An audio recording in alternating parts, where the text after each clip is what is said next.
I have a guest tonight who is not just an ex-Scientologist, a former Scientologist, but she was in the Sea Organization. She was recruited into the Sea Organization when she was 13 years old, and we are going to hear her story for the first time tonight.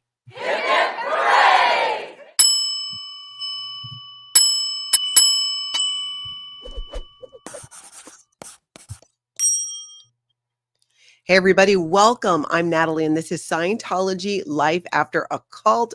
Welcome to everybody in the live chat. It is so good to see you, and thank you so much for the members for being here and your continued support. And a huge thank you to the moderators today for helping out. Hey, Dip Me in Glitter, I see you there. Thank you so much for being here. Huge aloha, big aloha. I am very excited about our guest this evening. You're going to meet someone who, like I was saying, is not just an ex-Scientologist or former Scientologist, but someone who is in the Sea Organization. If you have questions, please put question in front of it. And I'm going to try and keep an eye on as many of those as we can so we can answer them as we go along. And bring your questions, hit that like button on your way in. And without further ado, I would like you all to meet Jess. Hello, welcome. Hi, everybody. It is so great to have you here. You and I have had a few conversations already. Yeah. And I want to thank you for coming forward and being willing to share your story, because as you know, as many of us know, as our audience knows, it is not the easiest thing to do for a multitude of reasons. Right. But when we are able to hear and share our own stories from Scientology, it really helps to, spread that message and get the word out about why Scientology is a human trafficking cult. Yep. Now, Jess, 100%. Let's pick it up. You were 13 when you were recruited, where you were being pressured to sign a billion-year contract. Yep. 1 billion years. So I grew up in the San Jose Bay area, about an hour south of San Francisco. Went to the San Francisco org many times as a child. Was 1 block away from the Stevens Creek mission, which was later the San Jose org. Mm-hmm. And when I was about 13 years old, there was a Sea Org mission. They had totally decimated the original mission organization. We were already starting to see like less people in the space, less people in the course room, that kind of thing. But these 2 Sea Org members, men, mm-hmm. by the way, one had to be at least 3 or 4 years older than me. The other one was definitely over 18, locked me in a auditing room, which were small, right?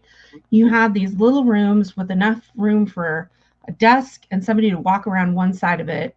And then they sat on one side and you sat on the other. And there was really like 4 feet on either side of the desk. Yeah. It was not a big space. So here I am locked in a room at 13 years old with these 2 guys who are on full court press. You're not leaving this room until you sign a billion-year contract. Wow. Did they have any conversation with your parents? Can we recruit her? Is this okay? Oh, no. Anything like that? Oh, no. Why would you do that? Why would you answer that question? But I feel like I have to ask it for the audience. Right. So I think we were in that room for at least an hour and a half, if not more. I finally was like, you weren't signing the contract at that moment. That's why they were pressuring you. Right. I was not going to sign. And finally, the only way that I could figure out in my head to get out of this room was, okay, you're right. I should do this for the good of mankind, blah, blah, blah. But I'm 13 and I need my mother's permission. Mm. Oh, look at that. Doors open. She's out of there. Like super fast. I hit the right button, as we would say in Scientology. Door flew open. I hopped on my bike and got the heck out of there. And of course, went running home to my mother to tell her what happened. And she was horrified. Wow. Even as a Scientologist, your mother Properly being a Scientologist. horrified. Mm-hmm. So, yeah, not cool. So at that point, you don't sign the contract, even though Nope. you were locked in a room by 2 male Sea Org members Yep. and pressured for an hour and a half to do so. You get out only because Yep. you play the I need my mother's permission card. Right. You break free, you hop on your bike, you get to your mom. Do they pretty much leave you alone at that point? How'd you Yeah, exit the Sea Org? I don't remember any follow-up conversation. I did not darken the door of the org after that.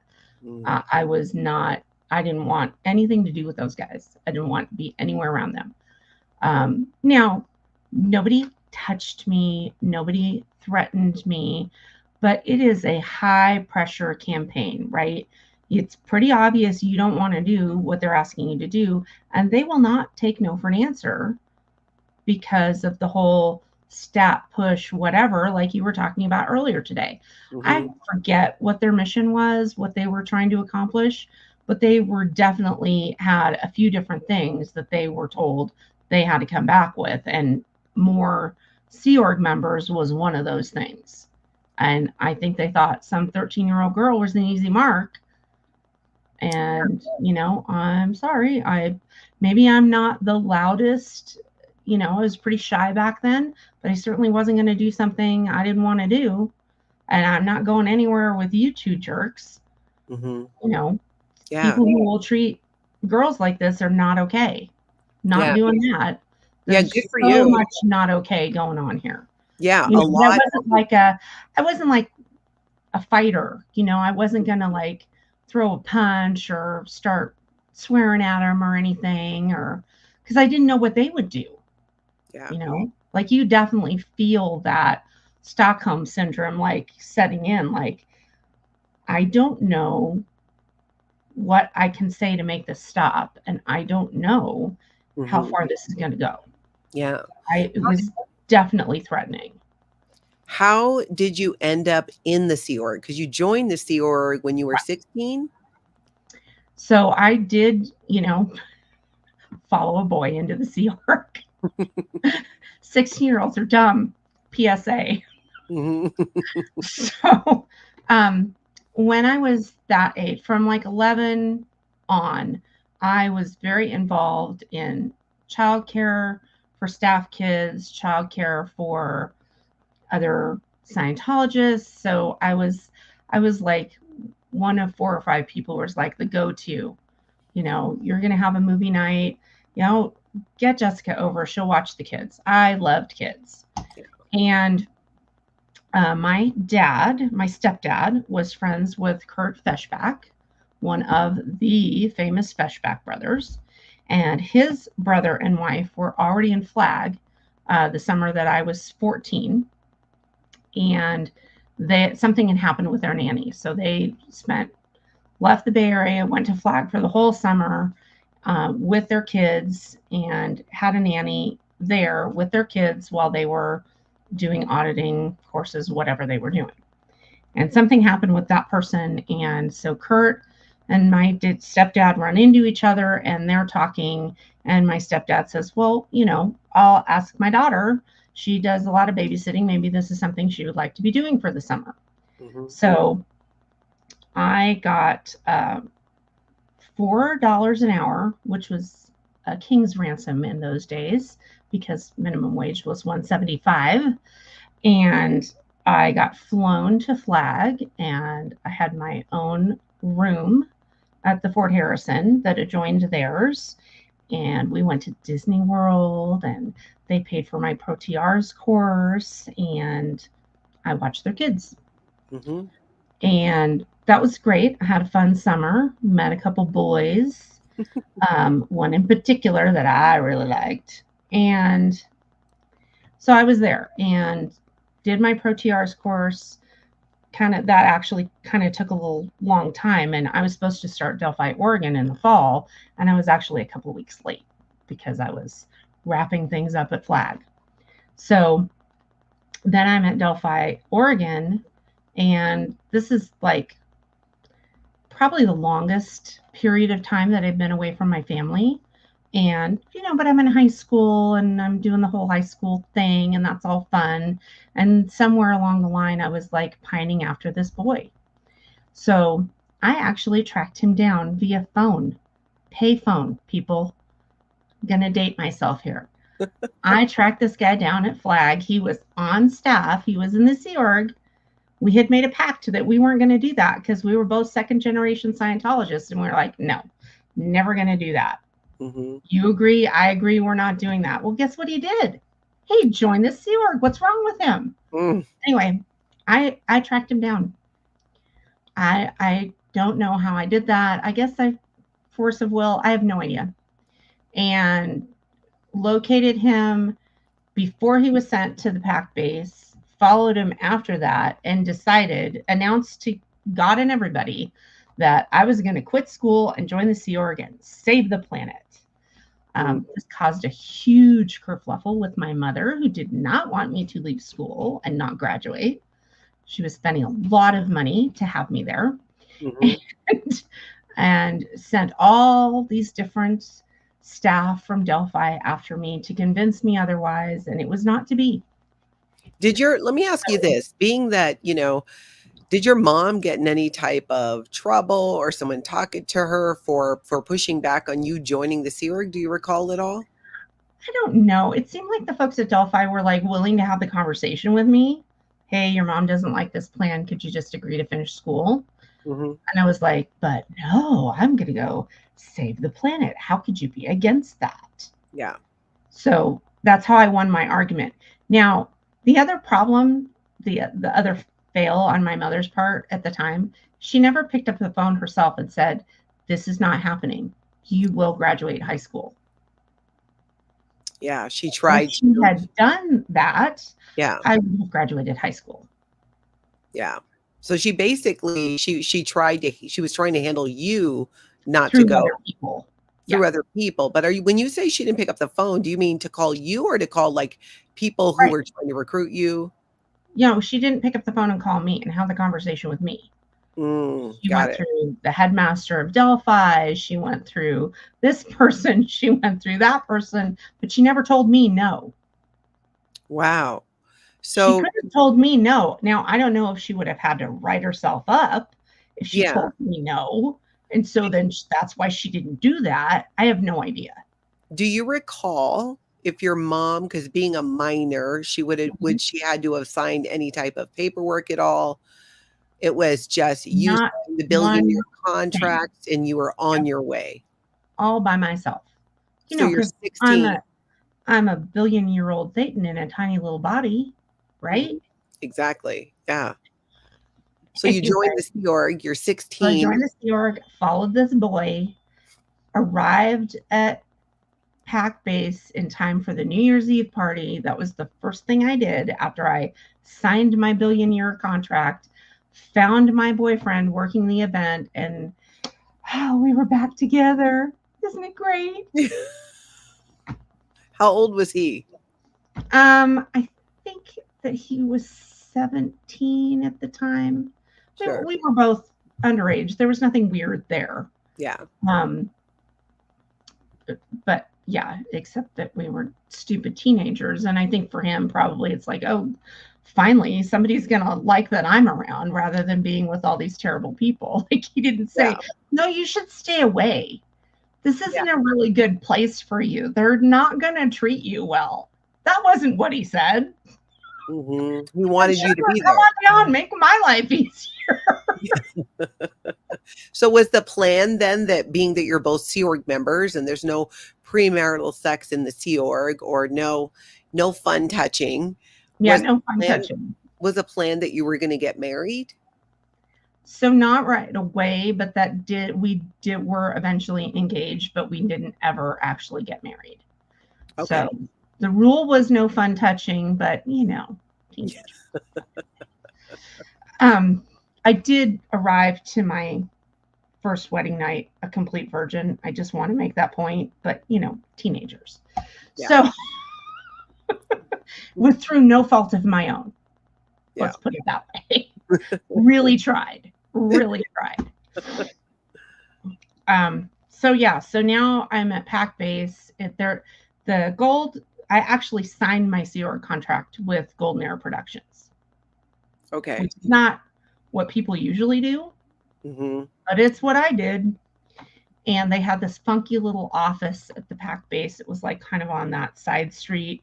Yeah, the small room. Not the street where the big blue building faces. There's like the side street where there's apartments on one side and the org on the other. And so they had like this, you went down these set of stairs and then around a corner and they had this little funky office. And that was their whole presence at PAC Base. There was like 4 people in there maybe.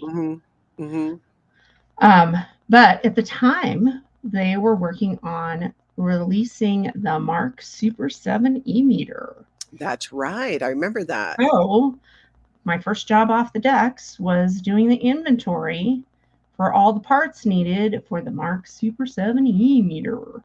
And you did that at PAC. Put them together, and then I ran the assembly line. But we weren't at the PAC Base for very long. The leaders of that project got in trouble somehow. And so somebody in their infinite wisdom decided we were all going over the rainbow. We were going up to international management. And so they stuck us all and all our equipment and our pieces and parts in a couple of vans. And there we were at the international base. What about the boyfriend then? Did he stay behind? He was part of all of that. Oh, okay. So you were able to stay together. Project with me. Yep. Got it. So, yeah, we picked up our kit and caboodle and away we went. Do you recall what year did you join the Sea Org? So that was 1988. 88? Okay. Yep. Okay. 1988. And yeah. So now we're in the super secret location. We can't tell anybody where we are. All our mail is being read, not like it wasn't being read anyway. It was all being read. But they made a point, all your mail is going to be read coming in and going out. We're super secret, security, blah, blah, blah. So in addition to my billion-year contract, I also signed a $50,000 bond not to reveal the location of the super secret international base. Now you all know where that is. You can find it on a Google map these days. It wasn't my fault, but whatever. That's right. It was not Jess's fault that everybody now knows where it is. I mean, there was a giant sign out front, Golden Era Productions. Right. Why are you hiding this only from Scientologists? You don't trust your own people? Right. Well, and I don't know what they ever told the community that Golden Era Productions was. Because we did have the larger Hemet San Jacinto community in the building sometimes after we got things renovated. We invited them in, did some fundraiser deal, waited on their tables, gave them a steak dinner or something. Yeah. So who knows what in the heck those poor people were told about who we were and what we were doing. Yeah. No idea. Why is the razor wire pointed on the inside? What are you doing? At Gold then, so you're in the Sea Org, you're with the boyfriend, and you guys are going to get married. Eventually. But in the meantime, we're working 2 days straight, 3 days straight, trying to get this e-meter release done. 24/7, 365 for weeks. So and at they were time, we were just sort of whisked away. There was nowhere for us to stay. So our birthing was out at Happy Valley. At the ranch? Yes, ma'am. So tell us what that was like. What does that look like? So there was a 100-year-old farmhouse out there, and that was cool. But I know nobody stayed in it. And then there were a couple other buildings, and we had this sort of, I don't know what you want to call it. It was a pretty long rectangle building. The front of it was 2 giant bathrooms. So guys on one side, girls on the other, showers, toilets, all that. And then on the back side, so on the long ways on the back side of the A-frame were rooms. And so the room I stayed in was 5 girls to a room. So we had a bunk bed on one side and a triple decker on the other side. Mm. And one poor girl kept having night terrors and falling out of the third bunk What? onto the floor. You're kidding. Not kidding. That girl's name was Terry. She was really sweet. She was from Belize. And I don't know whatever happened to Terry, because Terry lost her marbles at some point. They had moved us into town because they were renovating. Who knows what they were doing with Happy Valley. I think they moved the RPF out there, so we couldn't be there. And there was no birthing on the base. So then we were in apartments in Hemet instead. And Terry was still our roommate, but now we had more space. So now that we were 2 people, 2 room, and like a 3-bedroom or a 2-bedroom apartment, depending. And what was the solution? I have to ask you about this. If she was having night terrors and falling out of the third top bunk, was anything done? What was our solution? Was we switched spots with her and the girl on the bottom bunk. Yeah. She's like, oh no, you don't. We're like, you don't get a choice. We're done with this. You're gonna break an arm or something. Yeah. You're on the bottom bunk.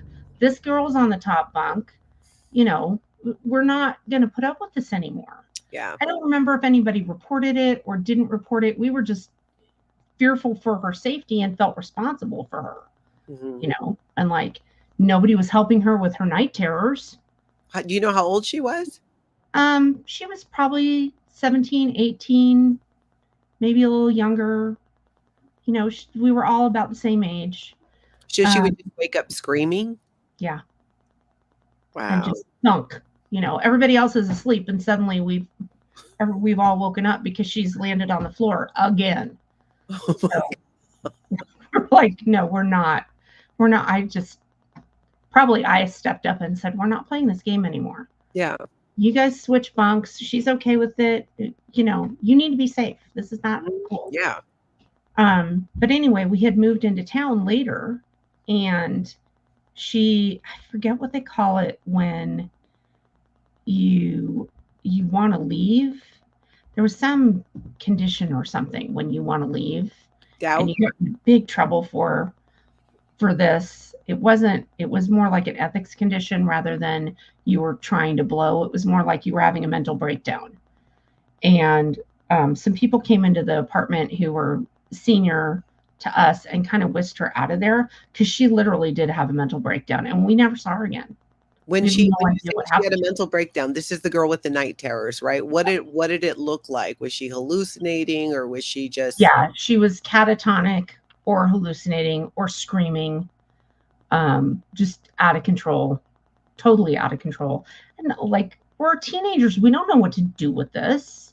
I think there was one woman in the apartment who was older, like in her 30s or 40s, and she might have, called somebody and said, okay, you got to take her out of here.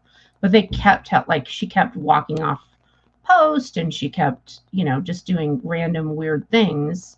And it was getting worse and worse and worse. And nothing anybody thought of to do was helping her. I mean, most of it was ethics handlings and set checks, and, like that's going to help anybody. Yeah, and she obviously was having a mental health crisis. Correct. Do you know what happened to her, or did she just disappear one day?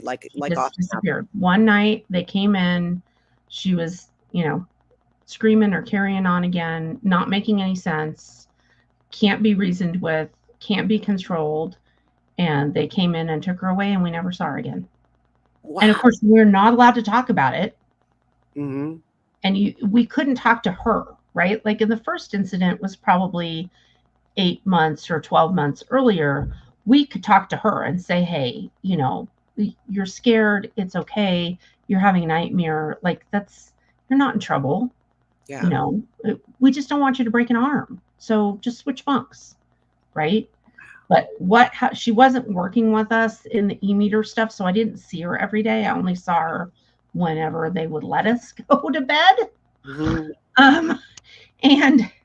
And so, we kind of lost track of the day-to-day with her, except when we were in birthing at night, and she, was obviously super upset and didn't know what to do with herself, and nobody was helping her, and just Got that poor girl. That Yeah, poor just girl. awful, just literally awful. So this is probably about the point when I began to notice a lot of things that I didn't like, right? Such To as, my young, I've been in Scientology since I was 4 years old brain, I had an idea of what it meant to be in power on all my dynamics, and this didn't look like it.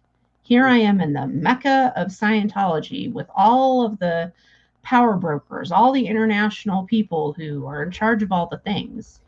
And they swear like sailors, they smoke like chimneys, they get married and divorced at the drop of a hat. People are in trouble for random reasons you don't even know. They disappear in the night, and nobody's kids are there. In that time frame, everybody's kids are at the pack base, and you have to, if your stats are up and you have children, then maybe you can get on a van and go from Riverside County to LA yeah. to spend a few hours with your kids. Mhm. Maybe.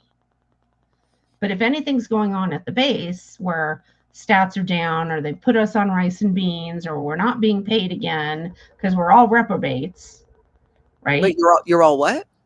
Reprobates. Like anytime David Miscavige was upset with any org or anything on the base, he was like, okay, no leaves and no pay and no food. And I mean, it was just random and ridiculous. And you were working on this e-meter project. You Right. said sometimes you guys were working 24 hours a day for even Oh, yeah. being awake for days at a time. Sleeping at our desk, sleeping on the dock, sleeping under the desk, getting in trouble for sleeping after you've been up for 3 days. It's Like, no wonder that girl, yeah, well, she wasn't even working with you, the one who had the right. mental health crisis, but if she was experiencing anything similar, Exactly. not having proper food, not getting proper Yep. sleep, I could see how that would make it so much worse. Oh, it was terrible. It Mm, was just terrible. And, you have a certain camaraderie with the people that you work with. yeah. So, yeah, going through all this terrible treatment together is, in a weird way, a bonding experience. But, you also can't be honest with your feelings with anybody. You can't complain about your working conditions because then you're at false purposes and you're wrecking the mission and whatever the things are. Yeah. um, and yeah, when we were getting ready for the e-meter release, I think it was with Auditors Day, it must have been, and so there had to be X number of e-meters available to purchase, Mhm. right? And we did one. We did them in bronze, we did them in silver, we did them in gold. They Mhm. were red, they were blue, they were green, they were black, they were all this stuff.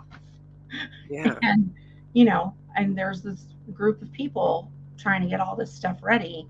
So yeah, when I first got there, it was intense, Yeah. super intense. And then once Auditors Day happened, it was like, oh man, we made it. And it was a little easier after that. But again, there's this crazy man about yay high on this base who you never want to be around because he'll get angry at anything and rip you apart, give you a severe reality adjustment.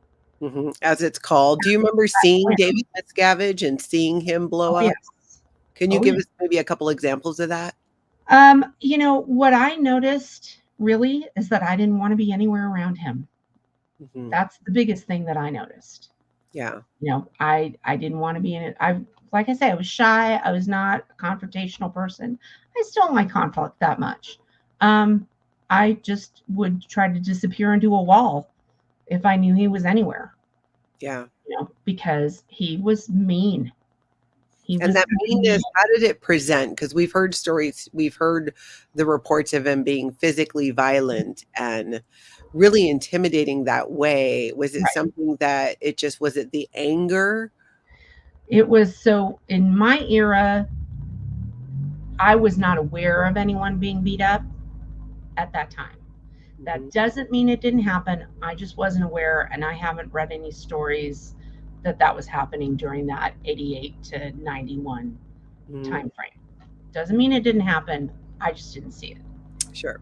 Um, what there was is a severe atmosphere of intimidation and oppression, and it got worse the closer you were to him. Wow. So I wasn't in RTC, I wasn't in CMO, I wasn't with international management. I'm just a peon in gold. He didn't really want anything to do with us. He was somewhat bothered that we were there, but the Golden Era Productions predated his ascension. So, and I didn't know any different. They at the time they had like these 4 or 5 trusted people whom LRH entrusted, LRH had entrusted Ray Midoff with the tech, and LRH had entrusted so and so with this, and so with that. So there were like 4 or 5 guys right beneath David Miscavige, and LRH had personally assigned David Miscavige as chairman of the board. Yeah, which is a lie. Right. So, but that's what we were told. Yeah. So that's what we knew. And they all wore this little trust pin. It was tiny and gold and apparently given to them by LRH. Okay. Yeah. You're the dude. Fine. But like you just didn't want to be anywhere around him at all. Nobody did. Yeah. You didn't want to see him in your space. You didn't want him asking questions about what you were doing. Like, you just pushed your stats up and did anything you could to make sure he knew you were doing your job. Yeah. And, but you can't hide the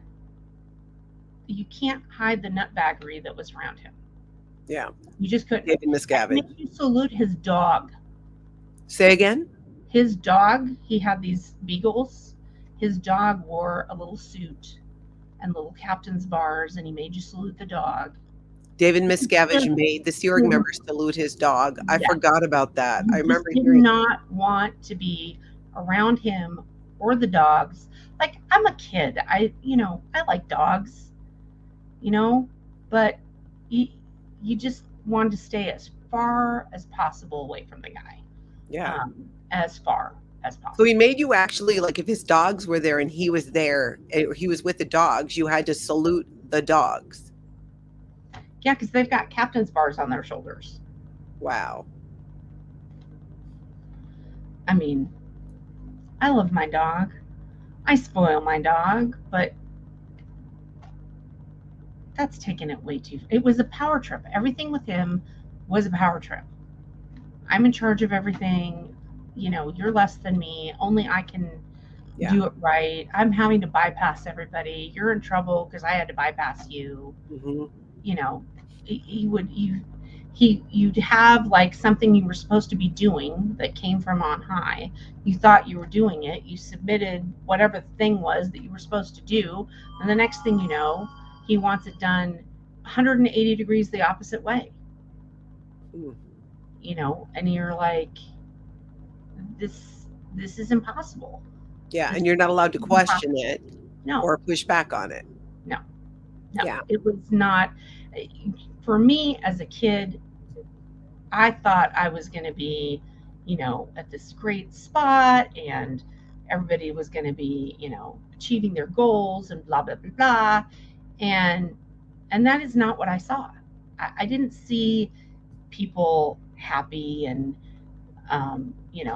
achieving goals and saving the planet. I saw a bunch of people running around in fear, being intimidated by a midget. That's what I observed. And I was like, in my head, I never expressed this to anybody. In my head, I'm like, I've got to find a way out of this. I've got to. I don't belong here. Yeah. From the time I was very small, all I wanted to do was grow up and have a family. Be a mommy, be June Cleaver. My mom came up through the late 60s, early 70s. All of her friends, marched for women's rights and burned their bras. And what do you want to be when you grow up, little girl? I want to be a mommy. And they'd look at me like they'd look at me and my mom go back and forth like my head had exploded. And, I got this my whole life from women older than me. This was, what's wrong with her? Why don't you want to be a Sea Org member? Right? What is wrong with her? Well, saving the planet's a good idea. I want a safe environment to raise my children in, but that's not what was happening. Yeah. That's So not you're what was under happening. all this pressure. There's all this stress. You're working days at a time without sleep. You're being punished with food deprivation if you don't make quotas. You're having to salute David Miscavige's dogs, Right? and you want to get out of there. So what Yeah. happened? So, the original boyfriend that I went to the Sea Org for was always getting in trouble. And he got into trouble again. And he got sent to the RPF. So now, And I'm just going to add in here for people who might not know, the RPF is the Rehabilitation Project Force. It's like the gulag camp you get sent to yep, for rehabilitation. you have to run everywhere, no walking. You cannot talk to other Sea Org members. At certain points while you're on the RPF, you cannot originate communication to other people on the RPF because you're persona non grata even on the RPF. So they ran everywhere. They wore black, and they did a lot of construction work. So your boyfriend ends up on the RPF. Right. Okay. And of course, before he ended up on the RPF, we were both being sec checked for our extracurricular activity. So you And were being interrogated and oh security yeah, checked because you were engaging in maybe some fun touching? touching, yeah, that. So that's always super fun because you don't know what the other person's going to say. Mhm. Now, he and I had better communication and better trust with each other. So we agreed that was going to be off the table and did that as far as we could. He had other issues on post and things like that. So he was not sent to the RPF for fun touching. And I was not sent to the RPF at that time for fun touching. So then I had a bunch of people. I did not break up with him when he went to the RPF. And once he got to a certain level in his program, then I could go talk to him if Mm. they were at mealtime. And so several different people came to me, basically telling me I should break up with him. Mm. At one point, um, we had achieved something great, so we went to Disneyland. So Ooh. here's a bunch of Sea Org kids at Disneyland.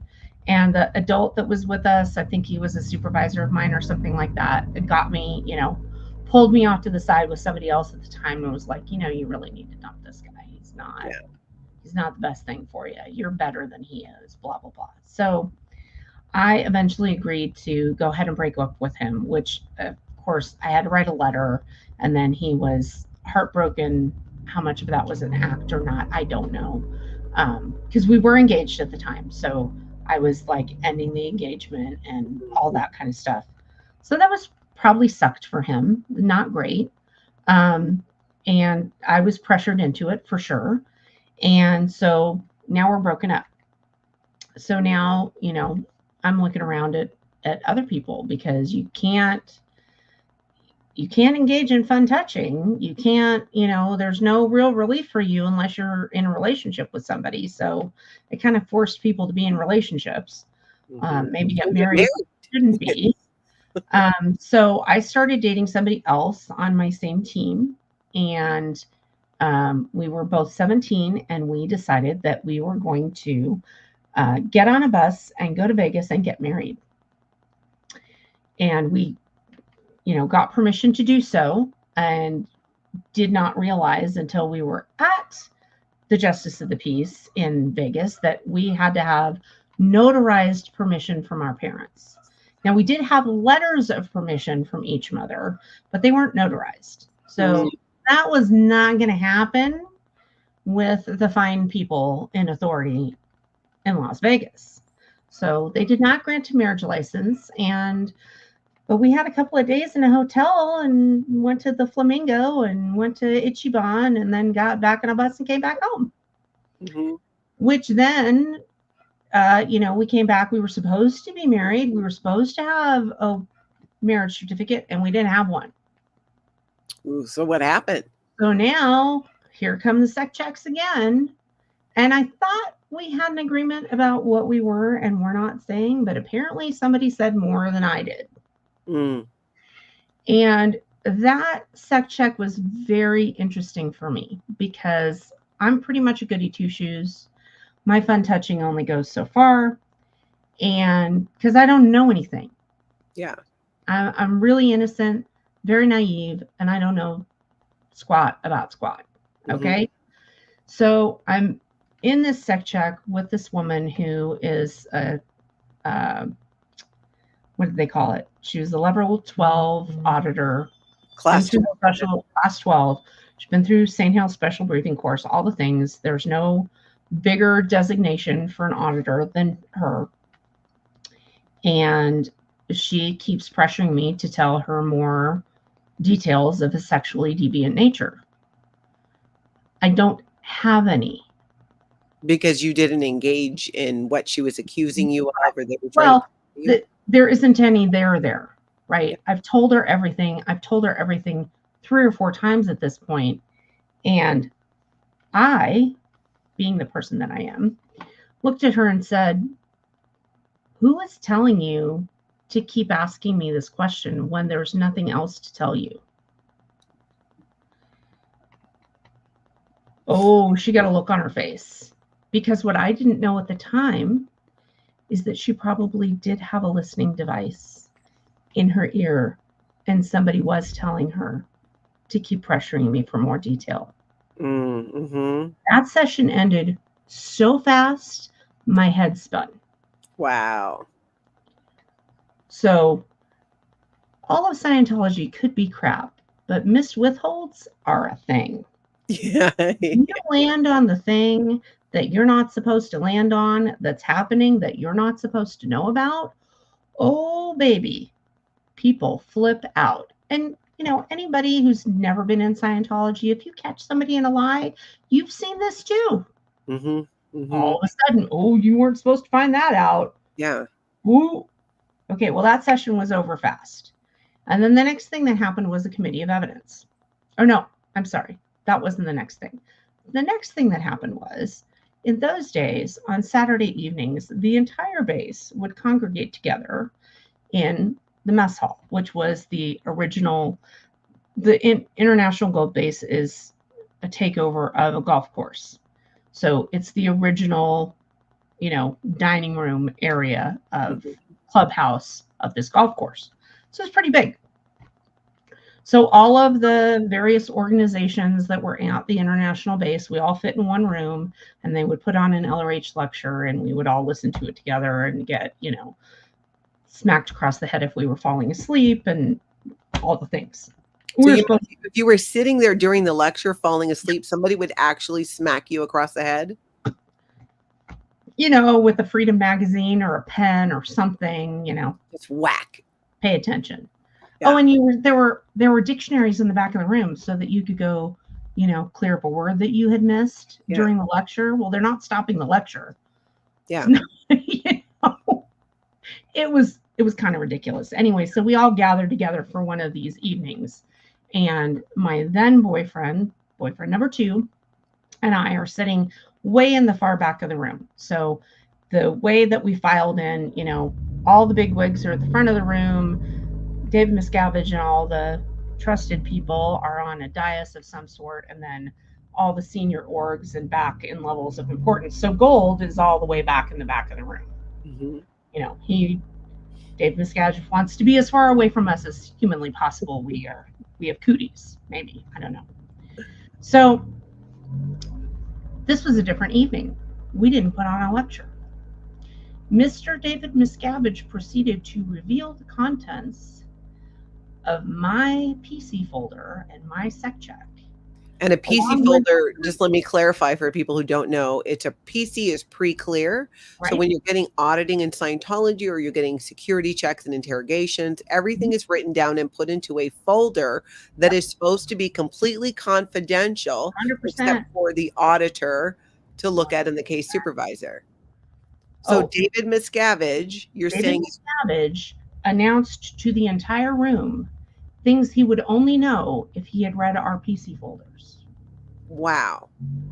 Did he myself and boyfriend number 2 sexual deviance, shamed us in front of the entire room, And all I could think at that moment was, this is a total violation of confidentiality, of the sanctity of the confessional, because that's what they called it.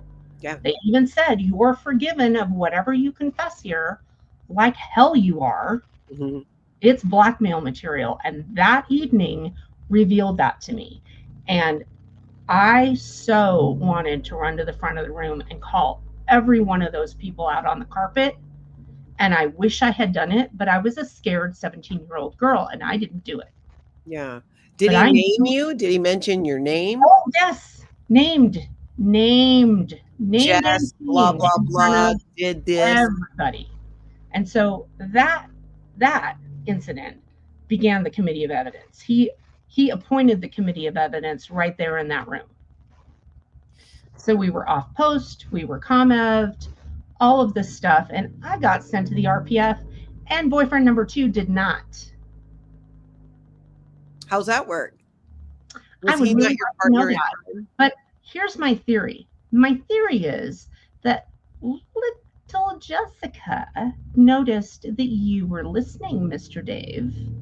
Oh, And so it's boyfriend number 2 did not notice that. yeah. And if boyfriend number 2 had been pressured for more answers, boyfriend number 2 had a little more experience than I did. Boyfriend number 2 had watched a few X-rated movies and read probably one too many porno mags. And so he could, fill in the content that might have been missing. Mm-hmm. I didn't know those things. I Yeah. couldn't fill in any content for anybody who was titillated and listening on the other end of the conversation Yeah. that we weren't supposed to know anything about. Yeah. But you called it out. And so I called it out. I had no idea. I was just like, this doesn't make any sense. I know I'm done. You know I'm done. Why are we not done? What else is going on here? Who's telling you to keep this up? Because if you were paying attention to your e-meter, we're done. Yeah. I Wow. literally said that. I am convinced that's why I went to the RPF and he did not. Wow. So here we are. And by the way, we're not married yet. And I did mention earlier that I did arrive at my actual wedding night as a virgin. So it was really only fun touching. Yeah. Only to a point. So there Yeah. really wasn't anything super deviant to tell you. Yeah. But they wouldn't let it go. Would not let it go because guess who's titillated by all these fun details in everybody's PC folder? David Miscavige. Were you there when he did this to other people as well? Bingo. Well, I read about it in the Truthful Rundown many years later. Yeah. So, not a good guy. Anyway, didn't know that then. I go on the RPF. I'm twinned up with a lovely lady. We had a good time together. I nearly lost my mind at one point. Didn't. And then what was happening when you say you nearly lost your mind? So I was having a mental breakdown. Yeah, I was tell us what life was like. Yeah. I was acting out. I didn't want to be there. I was ready to do things I wasn't supposed to do, all the stuff. I mean, when you're on the RPF, at the time, we were remodeling that clubhouse. So we rebuilt the kitchen. We were putting insulation in the ceilings. We were digging holes. We were digging ditches. We were laying irrigation. We were doing prep for painters. There were vendors all over the place, electricians and painters and construction workers and plumbers. And some of us were helping the plumber and some of us were helping the electricians. And there was all kinds of stuff going on that I don't know what these people thought. What did they think of all these people dressed in black, running from hither to thither and offering them help and cleaning up after them? What did they think about that? Yeah. Because the contractors who were brought in were just normal people. Wow. So they weren't even Scientologists, right? Wow. And they see all these people running around in black with armbands on who can't speak to them. What did they think about that? Nobody knows. Nobody knows what they thought about that.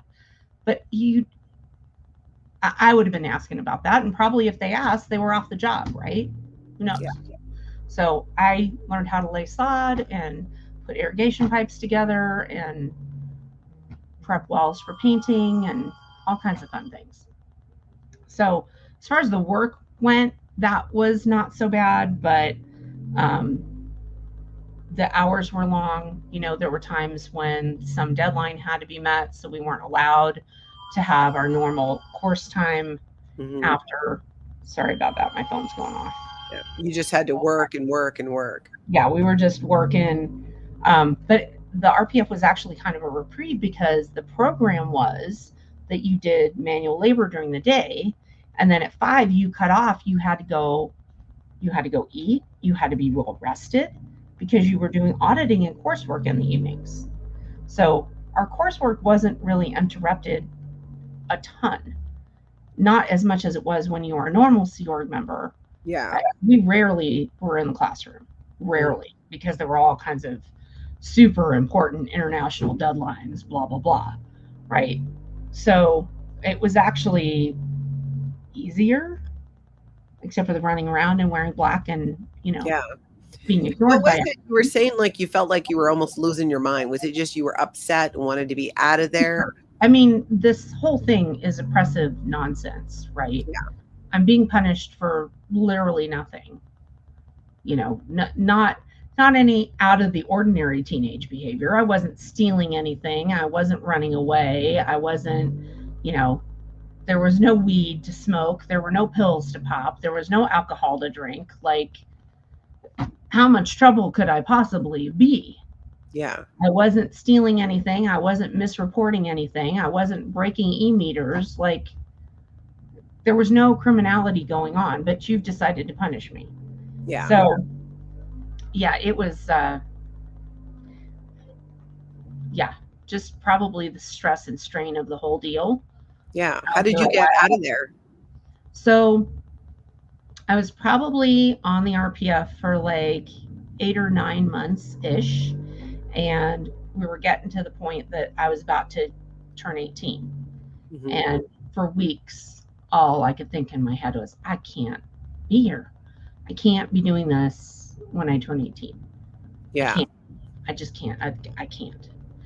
And there was a guy from, I want to say New Zealand, and I forget his name, but he approached me one evening because at this point, none of the Sea Org staff are in Happy Valley, but the RPF is in Happy Valley. So we're in the old farmhouse in the kitchen, and he approaches me and he says something to the effect of um, that some people aren't supposed to be here. And it's super cryptic, and I don't quite get what he means in the moment. But the more I thought about it, the more I was like, are you trying to tell me something?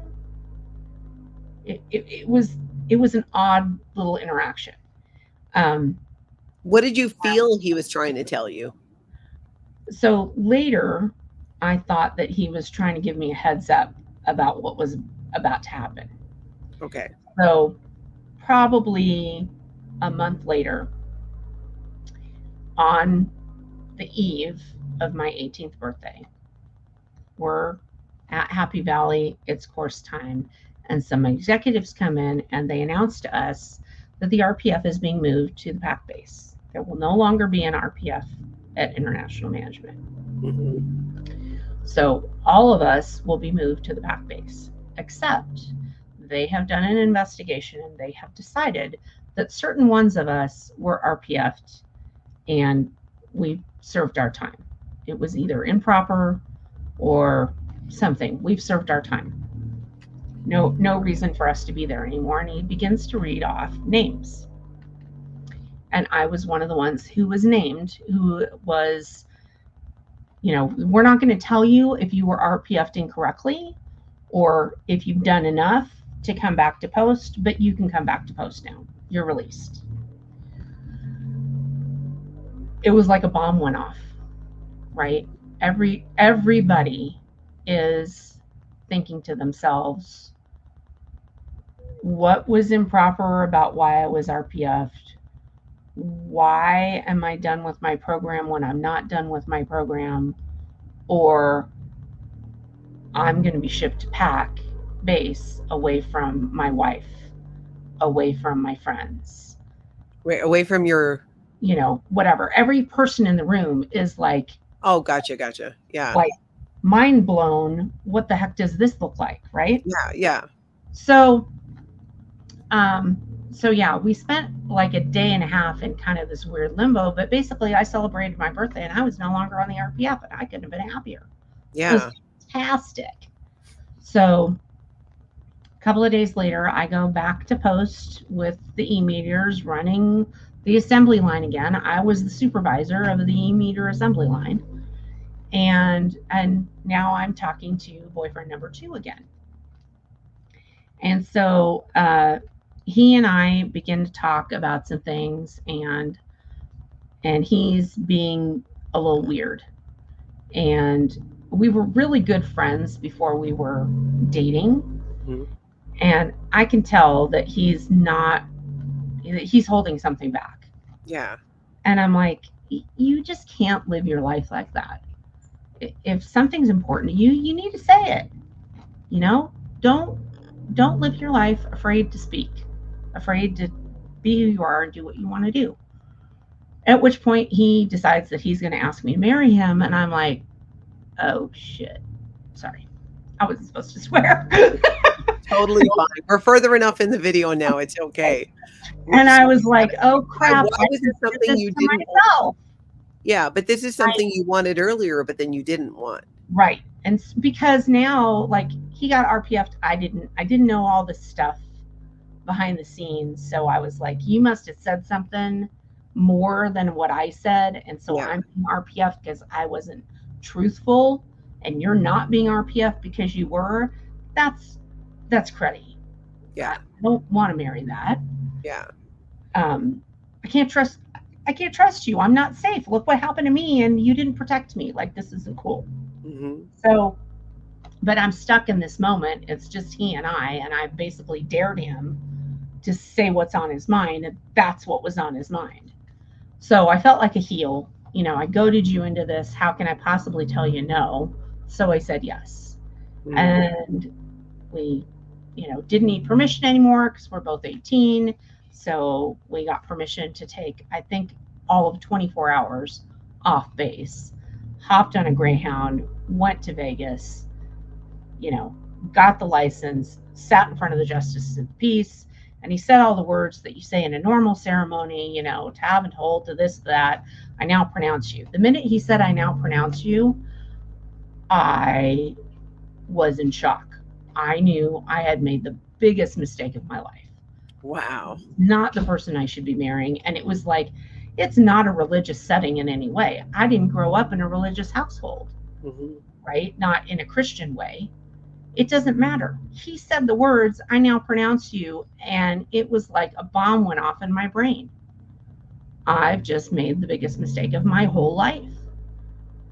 I like you well enough. I love you as a person. I'm not in love with you. We should not be doing this. Mm.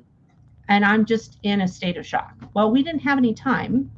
So we took our marriage license and went straight back to the Greyhound station and got right back on a bus. And he proceeded to fall asleep. So he slept all the way back to Riverside County. And if he'd been awake, even for 20 minutes after we got on the bus, he would have noticed there was something wrong with me because I was basically catatonic. Mm-hmm. Well, by the time we got back to Riverside County and got ourselves checked into a hotel so we could be alone, I had recovered some semblance of something and faked my way through the rest of the evening, and we were fine, and at least at this point we're in married birthing, so we're sharing an apartment with another couple. There's still 4 people in a 2-bedroom apartment, but we have our own space. And we went to see his family. His grandmother was very kind and gave us money, and there were some things about being married that were a relief. Yeah. And then, of course, yield, hey, she wants to get married and have babies. Well, I didn't know all the things that were going on at the time about people who had babies in the Sea Org. But what I did know is that they didn't want you to have babies. If they found you pregnant at the international base, they were going to send you away to some org on the deep, dark side of nowhere where you might make $30 a week if you were lucky, and good luck raising your child. Yeah. That's no way to raise a kid. I Yeah. was not down with that plan. So I did not get pregnant. And Joel and I did not talk about it. Well, he might have brought it up once, and I was like, no, I'm not down with this plan. Mm-hmm. This is not a way to go. And I didn't think about like his grandmother would have supported us, or my parents would. I didn't think about any of that stuff. Well, All I plus thought you were 18. I mean, you're about, yeah, 18 and married, and then, talking about having a baby. all I thought about was we're going to be punished. It's going to be persona non grata. God only knows what will happen to us then. And that's just not an environment to raise a kid in. I'm not willing to do that. Yeah. And I also know, and I'm not telling you this, we shouldn't have gotten married. That was a big, giant mistake. So I'm not going to compound this mistake by bringing a baby into it, no matter how much I don't want to be here. Mm-hmm. So I got pulled off of e-meters to work on tape editing, like lectures. So they were revamping, I don't know, some lecture. It had a blue cover with all this kind of bubbles and clouds, and I don't even know what the lectures were. So I got trained on the audio editing equipment, and I was clipping, lip smacks and pops out of, or background conversations that had nothing to do with the lecture out of these tapes. And I didn't guess there was a release that we were doing this for, probably Auditor's Day or something. There was always some event that we were getting some product ready for so that it could get pushed on the Scientology public and they would buy a bunch of it and there would be more money coming in. Mm-hmm. And so I was doing that for a little while. And in those days, both Tom Cruise and John Travolta were at the base. And I guess they were getting auditing for Marty Rothman at that point. We didn't know that. They were just on the base for services, and we weren't allowed to talk to them. So one day, I go jogging over because I was late for lunch. And so I'm sort of trotting over, even though I don't have to anymore. I was sort of the habit of running everywhere. And I'm going into this newly remodeled clubhouse, and we kind of entered through the side door because there was a building that I had helped build where the e-meter folks were, and we would cross this courtyard and then be in this revamped clubhouse that I had helped build, and the courtyard that I had built, and the grass that I helped. Anyway, so I'm jogging over, and somebody inside the building is holding the door open for me. And so I go running in, and I kind of turn my head to say thank you. It was Tom Cruise. Ah. Tom Cruise held the door open for me. So for all of those people who ever wanted to know if I met Tom Cruise, he held the door open for me once.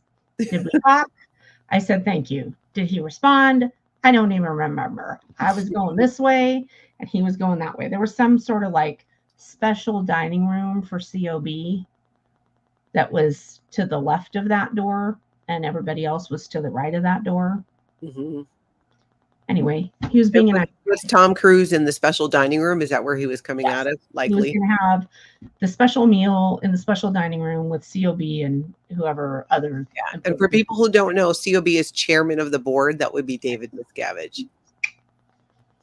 So yeah, that was my one encounter with Tom Cruise. Yeah. You would see John Travolta like from a distance, right? But that's it. Yeah. Anyway, so we get back. It wasn't that particular day, but one particular day, we get back from lunch, and of course, you were talking about this earlier today. The roll calls for this and the roll calls for that, and the ones in the morning after breakfast and after lunch. So this is an after lunch roll call.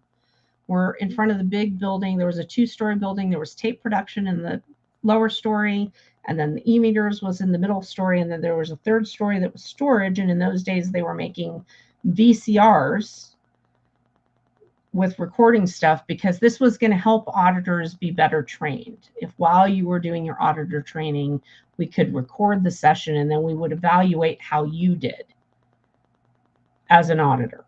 Mm-hmm. Well, what else do you think that recording was being used for? Yeah, For the exactly. guy who was telling his deepest, darkest secrets on the other side of the desk. Mm-hmm. Just asking. Yeah, exactly. Anyway, so we're all mustered up there. We're all in our little white sailor uniforms. It's, warm outside, so I don't think we were in long pants at that point. And more executives come down from somewhere in international management to show up and make this announcement to us that they've been doing an investigation, and they realize that there are people at the Gold Base who probably here by accident, through no fault of their own, not something they were ever trying to do, and maybe they don't belong here. Mm-hmm. Maybe they're at cross purposes. Maybe there's other things they'd like to do in their life, and they're going to give us an amnesty.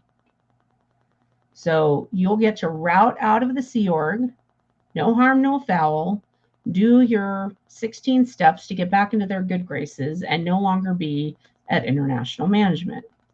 Please step to the forward and make yourselves known. Now, I'm saying this kind of nice. There was a whole lot of intimidation delivered with that message and a lot of shame. So nobody moved one pinky toe out of our nice little ordered lines. And we all, waited an appropriate length of time for them to continue to hammer home that message. And when nobody was moving forward, they eventually let us go back to post, and we were going to try to work after that. Well, for many months, probably years, I had known that this was not the place for me, and I needed to get out. Mm-hmm. And I go back to the little trailer where all the tape editing folks were, and I'm shaking so badly that I can't even touch the equipment. I think I'm going to break it. Now, when we got trained on this stuff, we were told, how expensive the equipment was, and we were responsible for it. So if it was, you break it, you buy it. So I didn't touch anything. I was just shaking really, really bad. And there was a voice in my head that said, "This is your moment. What are you going to do?" Mm-hmm.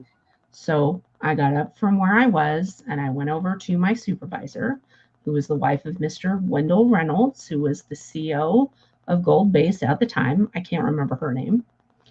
And I said, "I need to talk to you outside. I'm kind of busy.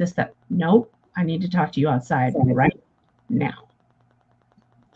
I just have that way of having a steel spine now and again. And she got what I was not laying down, that I was laying down, and we went outside the trailer, and I said, "I'm one of those people, and you need to walk me down to the MA's office now." Mm-hmm. The MAA is the Master at Arms. That's the senior ethics person for the org. So she marched me down to the ethics office and said, "Here you go." Mm-hmm.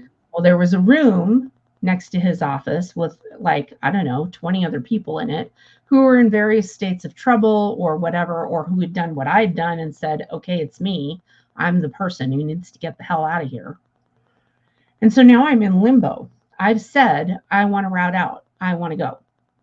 I will do this thing. I will take the amnesty. I will take the pass, because my biggest fear as an only child was I couldn't just walk off this base because I'd never be able to talk to my mother again.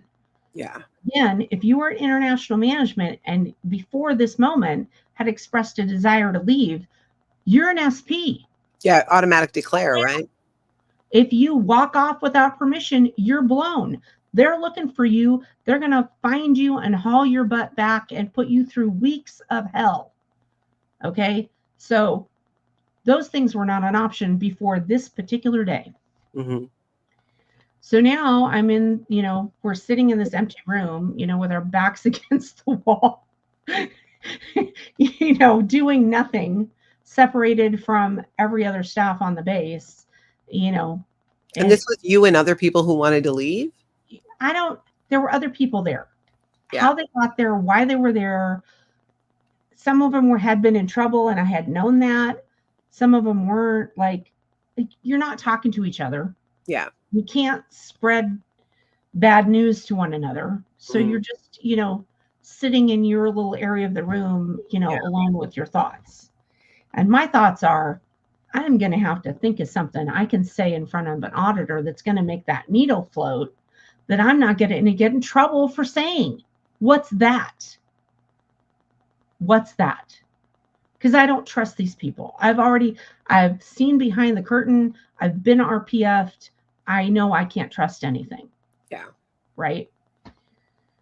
So I'm nervous, and this is not necessarily a pleasant experience. And my then husband gets brought down to the ethics officer with me. We're in a room.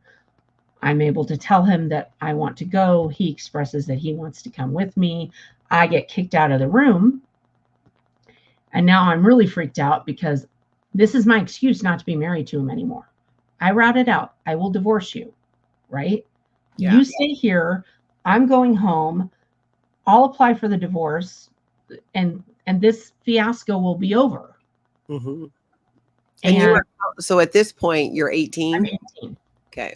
I'm 18, about to be 19. Or maybe I am 19. I'm 19 now. Because this is March of 1991. Mm-hmm. So I am out of his office for about a minute, and I turn on my heel, and I didn't knock on his door, nothing. I just opened the door and I go, he can't do that. He can't come. And the ethics officer looks at me like, I got this. You're jamming me up here. Get out. And I close the door and I walk away, and I'm like, he just can't come with me. I have to be able to end this, right? Yeah. So at some point, this whole process takes 3 days, which is ridiculous. Mm-hmm. That doesn't happen to anybody. You say you want to leave, and it's weeks of sec checks and dex work and crazy things, right? You can read the stories. They're nuts, okay? At some point, I go in front of an auditor to have the sec check. Well, this time, the woman in front of me is older. She's not a class 12. She's expressed to myself and my husband at other points that she thinks he's the cutest thing since sliced bread. And, so she has some sort of crush on my husband, and she's just not, she's a little light in the loafers. I don't know how else to say it. She's not a super serious person, right? Mm-hmm. Anyway, so she's the one in charge of the sec check. And she starts in on me and asks me whatever question she asks me. And my answer is, I want to be a mommy. I want to have babies. And my needle floats. And apparently nobody's listening in her ear. Yeah, and just know too, when your needle floats on an e-meter, that's supposed to be like a good thing. It just drifts back and forth. You're done. That's an indication that you're done. You should end the session at that point. Whatever you got into this session for, it's done. Yeah. You're at a final end product, and that session's over for that day. Well, she saw the needle float, and she looked a little dumbfounded, and she didn't know what else to do at that point, so she ended the session. Mm-hmm. Like, apparently nobody had informed her that these sec checks are supposed to be real hard-hitting interrogation deals, and we don't give a crud if your needle floats or not. She just, okay, that's it. And that went in my folder. And, having babies at international management wasn't a thing. So that was my get out of jail free card. Mm-hmm. So now they take me back to our apartment in town, and I pack up my stuff, and they swing me by our bank. We actually had a bank account with a debit card and the whole nine, and we had $500 in there, and I took 250 out. 240, I guess. And so I had my stuff packed up. I had a little bit of money. They bought me a plane ticket to San Francisco. Mm-hmm. And the final step in all of this is I'm meeting with the chaplain of the base and going through these 16 things that I'm supposed to do to get back into the good graces of the church. Mm-hmm. And around about question 2 or 3, the thought drops into my head, not my thought. I just want to make that clear, that if I don't do any of these things, these guys don't want anything to do with me. Mm-hmm. And I got incredibly happy in that moment. And fortunately, the chaplain was looking away and not looking at me. And I realized how happy I was. And then I had a giant grin on my face. And then I went, oh, you got to control yourself. You're still behind the gate with the razor wire pointed in. We are not in a safe spot yet. So I continued through the list. Oh, yeah, that's going to be difficult. And they're asking you things like, how are you going to get a job to pay back the $16,000 you owe us for the classes you took while you were on staff? Mm-hmm. It's not enough that I worked for them 24 hours a day, 3 days straight, 2 weeks out of every month. That wasn't enough to pay for training. That wasn't enough to pay for classes. Oh, no. Now that you're leaving, you owe us $16,000, Miss 18-year-old, with no high school degree and no car and no job prospects and no even understanding if your mother's going to open the door when you arrive at her house. Yeah, true. I didn't know what I was leaving there to. Okay. But I'm supposed to have answers to this stuff. When are you going to get your 16 grand? When am I going to have a job? When will I do a treason formula at my local org and explain to everybody around me what a giant jerk I am? Mm-hmm. Anyway, I got through it as best I could. Yeah. I took it so seriously, and I signed on the dotted line. They stuck me in a van. They drove me to Orange County, John Wayne Airport in Orange County, and put me on a plane. And at this point, I'm kind of exhausted after this 3 days of stuff that I had just gone through. And I didn't remember to be excited anymore, even though I was out of their clutches and the plane door was shut and we had taken off. Like, that was the first time I could breathe in about 3.5 years. Yeah. Right. I'm like actually on my own, outside of their control, and I'm pretty sure nobody on this plane is a Scientologist. Yeah.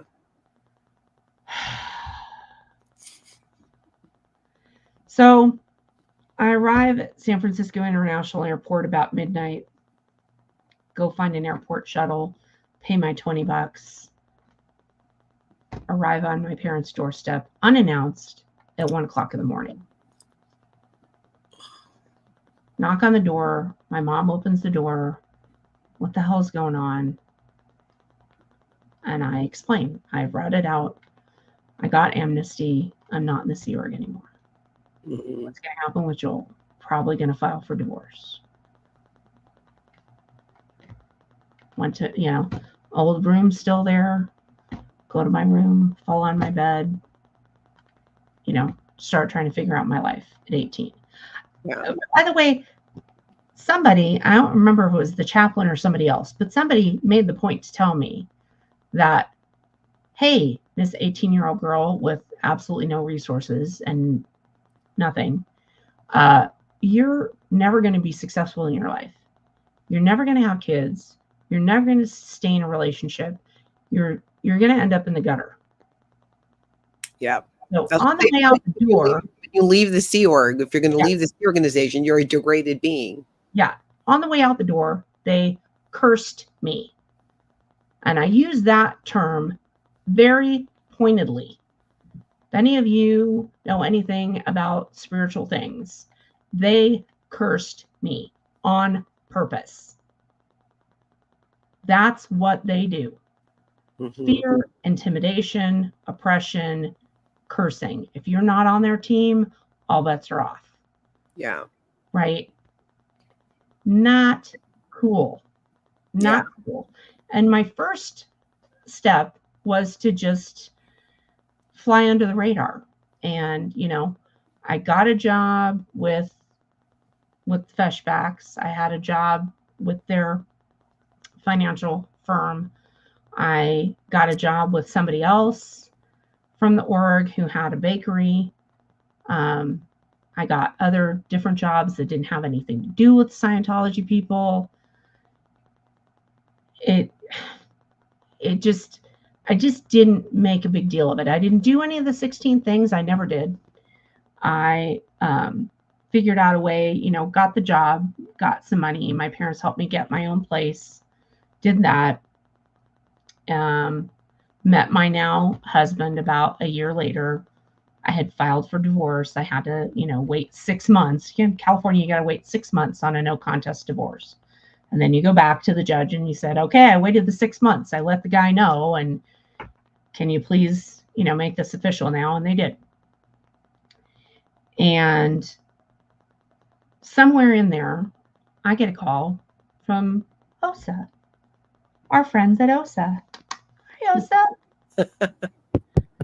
Hello. And they want to know if I have seen my then husband, because I didn't have the official divorce decree yet. Oh, he blew? And I'm like, why would I have seen him? Yeah. What are you talking about? Well, da da da da da da da da. They tell me the whole story. Well, we had a bike. He had bought me a bike for my birthday. Well, you can't pack a bike on an airplane, so I left it there. And thank God I left it there, because a few months later, he hopped on that bike and he scooted his butt out of there. And his mom lived in Orange County. So I don't know if he biked his whole way from Riverside County to Orange County, or if he called up his buddy from high school and got a ride at some point. Yeah. Who knows? But good for him. And OSA, whoever the OSA person is, I don't know who you were. Well, if you hear from him, let us know. Yeah, I'll do that. Yeah. No, I won't. Did he Even reach in out that to moment, me? I was like, even in that moment in my head, I'm like, the hell I will. Yeah. I'm not telling you crap. Not one thing. And I have expected him to contact me because we had got permission to go to my parents' house for Thanksgiving. He did know where my folks lived. Ah, Right? he did. Okay. So he could have found me at that point if he had wanted to. He did not. Mm-hmm. That's fine. Yeah. You know, we weren't supposed to be married. Just trust me. We were not supposed to be married. It was not an even match. You know, nice guy, no hard feelings, but we just, that environment causes you to do things you would not do in normal environment. Yeah. It's not healthy. It's not healthy to not be there for your kids. Mm-hmm. It's not healthy for your kids to be raised by people who are not their parents, who do not care about their welfare. Yeah. It's not healthy. It's not healthy to think, you know, my only refuge is with this person over here who's my friend. Mm-hmm. But at least we're friends, so let's get married. Yeah. It's not right. No. Anyway. How did it, so you get the divorce, you get your own place, but you're still living near your, like, how was your relationship with your mom after that, after leaving the Sea Org? Well, and it sounds like you didn't really want to go, you know, back to Scientology. I didn't really let her know that I wasn't going to go back into Scientology. Mm-hmm. And it wasn't something she was unfamiliar with, because my stepdad had been in a psychiatric hospital when he was a teenager. Okay. It was the 70s, it was the 60s in San Francisco. Crazy things were happening, and his poor immigrant parents really did not know what to do with him. So they put him in a mental institution. Not what I would have done, but okay. Which he ran away from several times. So he was in and out multiple times. But while he was there, things happened to him against his will that meant that Scientology could not help him. Sure. So as I was growing up, because he and my mom met when I was about 6, so they were together. My mom got into Scientology when I was about 4. She got married to this guy, or got together with him when I was 6. They got married when I was 9. They were together from the point I was 6 until he passed in 2018. They were married a good long time. And he was a very stabilizing influence in my life, and I'm very glad that he was there for me. I'm very glad he was there for me.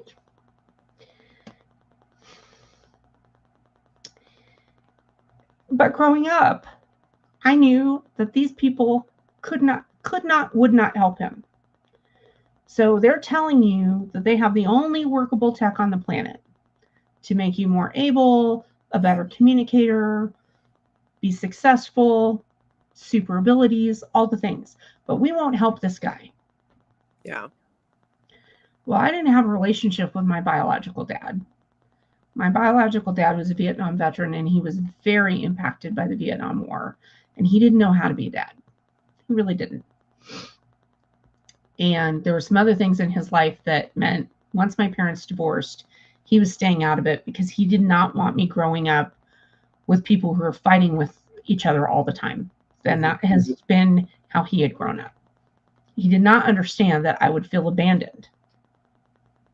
He really didn't get that because he and I talked much later and reconciled, and that was also great.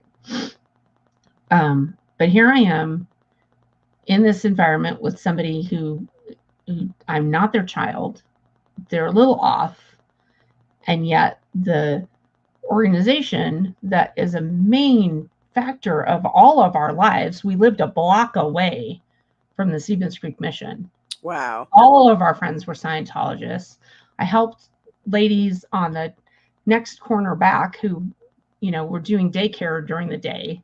So I would go with them, but then I would help take care of the smaller kids because I loved babies. And they won't help this guy. Mm-hmm. And at the same time, this is the early 80s, mid 80s. So there's a lot of Billy Graham crusades on TV and things. And the Jesus died once for all thing really stuck in my head. Mm-hmm. So I have these two things in my head. I have the Scientologists who won't help my dad, but their tech is workable. And then I have Billy Graham who says, Jesus died for everybody, all sin. You just have to receive it. I think that right there was this seed of irritation. The thing that's like the ghost in the machine, the fly in the ointment, again and again and again, something. And then I got to the International Scientology Management. All those successful, powerful people are supposed to be there. And I don't see anything like success or power going on. Yeah. I see fear and intimidation and a lot of hardworking people who've given up their whole lives and are getting mistreated for it. What do they get in return? Distrust, mistreatment, and abuse. Mm-hmm. Verbal, at least. That one I saw. Oppression, mental abuse. You can't leave. That doesn't seem right to me. If you have these people who've given up everything to make your thing go, you could at least honor that sacrifice, don't you think? Yeah.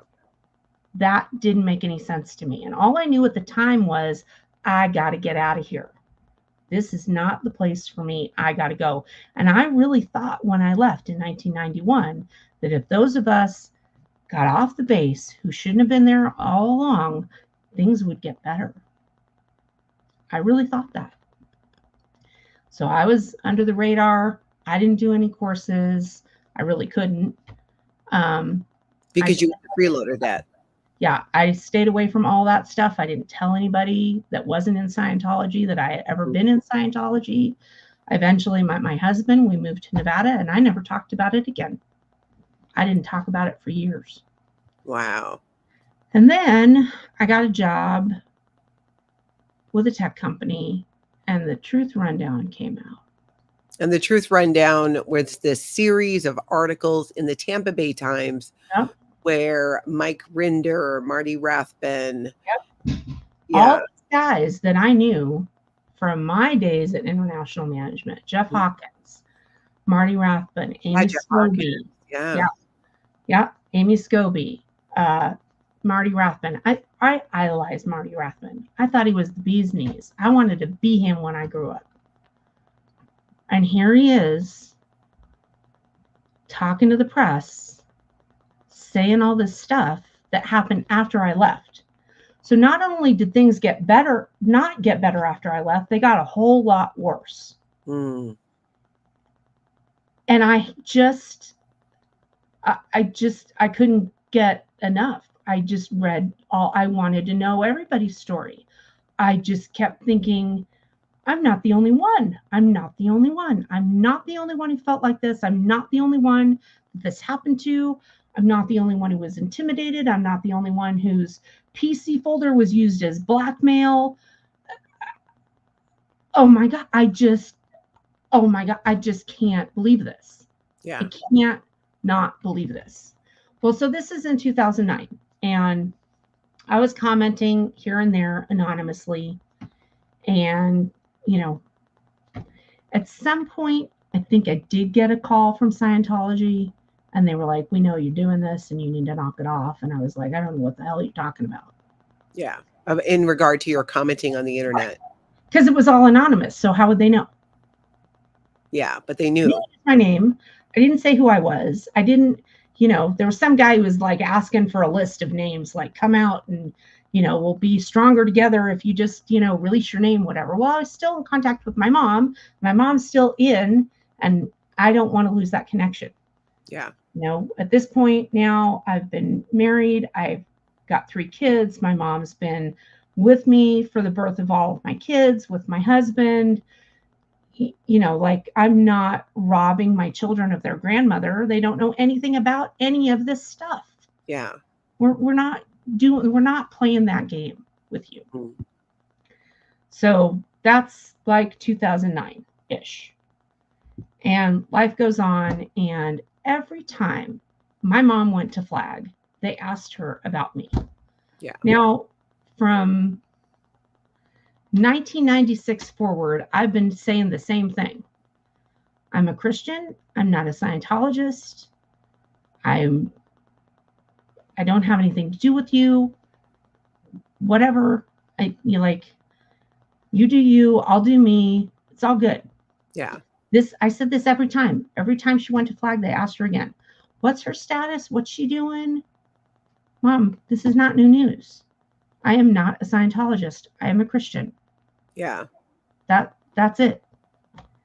So 2017 rolls around, and she's at Flag.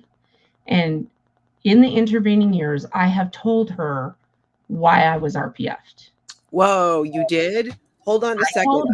I was mortified. I was shaking in my shoes. I thought at this moment she's going to disown me, right? But I told her the story. I told her that David Miscavige revealed my PC folder to all of international management, told them about my sex life of a 17-year-old girl. Okay. So you told your mom this finally. What year was this? And my mom's like, well, that's completely out tech and off policy, and that's not okay. And maybe we're supposed to work together to fix it from the inside. Mm. Okay, Mom. But she didn't write me off, and she didn't quit talking to me. And, I was like, hey, Mom, I never told you why I left the Sea Org. This is why I left the Sea Org. This is what happened. And her reaction is, we're going to fix it from the inside. Really, Mom? Do you know who's running Scientology these days? It's David Miscavige. It's been David Miscavige since 1986. Mm-hmm. We were all there. We all watched the whole LRH kick the bucket event. Mm-hmm. David Miscavige was in the Stevens Creek org a couple of times. He's the one who got rid of the Wimbushes. I was best friends with Burning Wimbush's oldest daughter. They were just all of a sudden gone one day. Mm-hmm. Like when I read what happened to those poor people after that, I was just mortified. Her mom helped raise me, helped teach me how to take care of babies, and why breastfeeding was important and all this kind of stuff. And you just torched these people. You torched them. Nobody else. David Miscavige. Yes, I'm pounding on my table. I'm pissed. Anyway, it's 2017, and my mother has been told the story, thinks she's going to fix it from the inside, goes to Flag. I don't know what she told them. I really don't. I don't know what her version of events was at that point. She calls me up on the phone. We're having a normal conversation. She's like, they're asking me again. I'm like, Mom, I'm a Christian.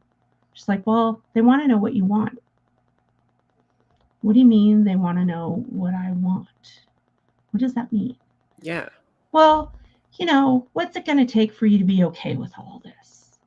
Okay with all of what? I've always been okay with whatever you chose to do. It's your religion. It's what you want to do. I don't understand what the point of this is. But we're talking like you and I are talking, and she's being normal, and it's fine. Sometimes when she would call from Flag, she was very robotic. Yeah. You could tell that somebody was listening to her because it wasn't the normal interaction with my mom. Mm-hmm. This wasn't that. This was normal. What do you want? Just tell me. They really want to know. La la la. Lots of things happened that weren't right, and they're trying to fix it. Okay. So, okay, I'm going to ask for something that's not going to happen. I said, Mom, I'm not a Scientologist. I don't really care that policy or tech was violated. It's not my gig. I don't care about that stuff. You know what I want? I want David Miscavige to pick up the phone and apologize to me.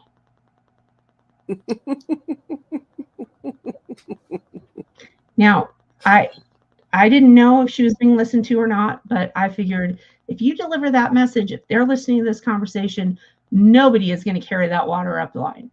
Not one person. Mm-hmm. Not going to happen. So the next day, she picks up the phone. It was always her talking to me for them. Yeah. They would never talk to me directly. And she says, "You're right. That was 20 years ago. Nobody cares. It doesn't matter. End of story." It's odd. In a very robot way. Yeah. Issue dropped. Mm-hmm. Issue dropped. Nobody cares. It was 25 years ago. Okay. Did they not ask about it from that point on?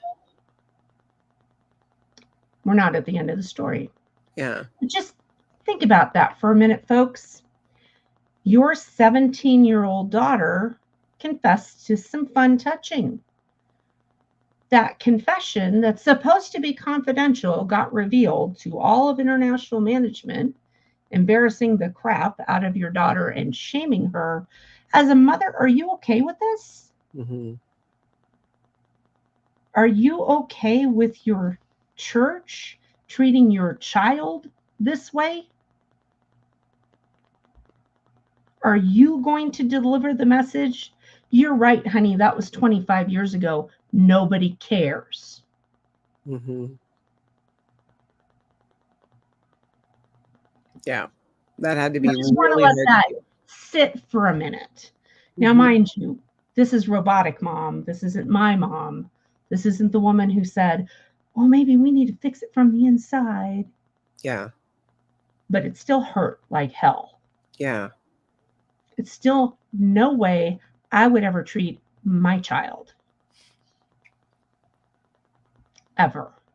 Mm-hmm. Okay. So that's about circa 2017. Life goes on.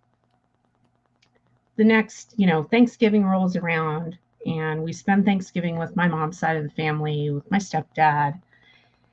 And then we would take the kids to their house for Thanksgiving. We would take the kids to my mother-in-law's house for Christmas. That's what the plan was that year.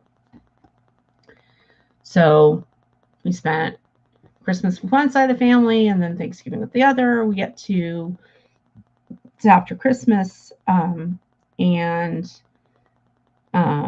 my mother-in-law had a big shindig. She wanted everybody home for Christmas. We did that.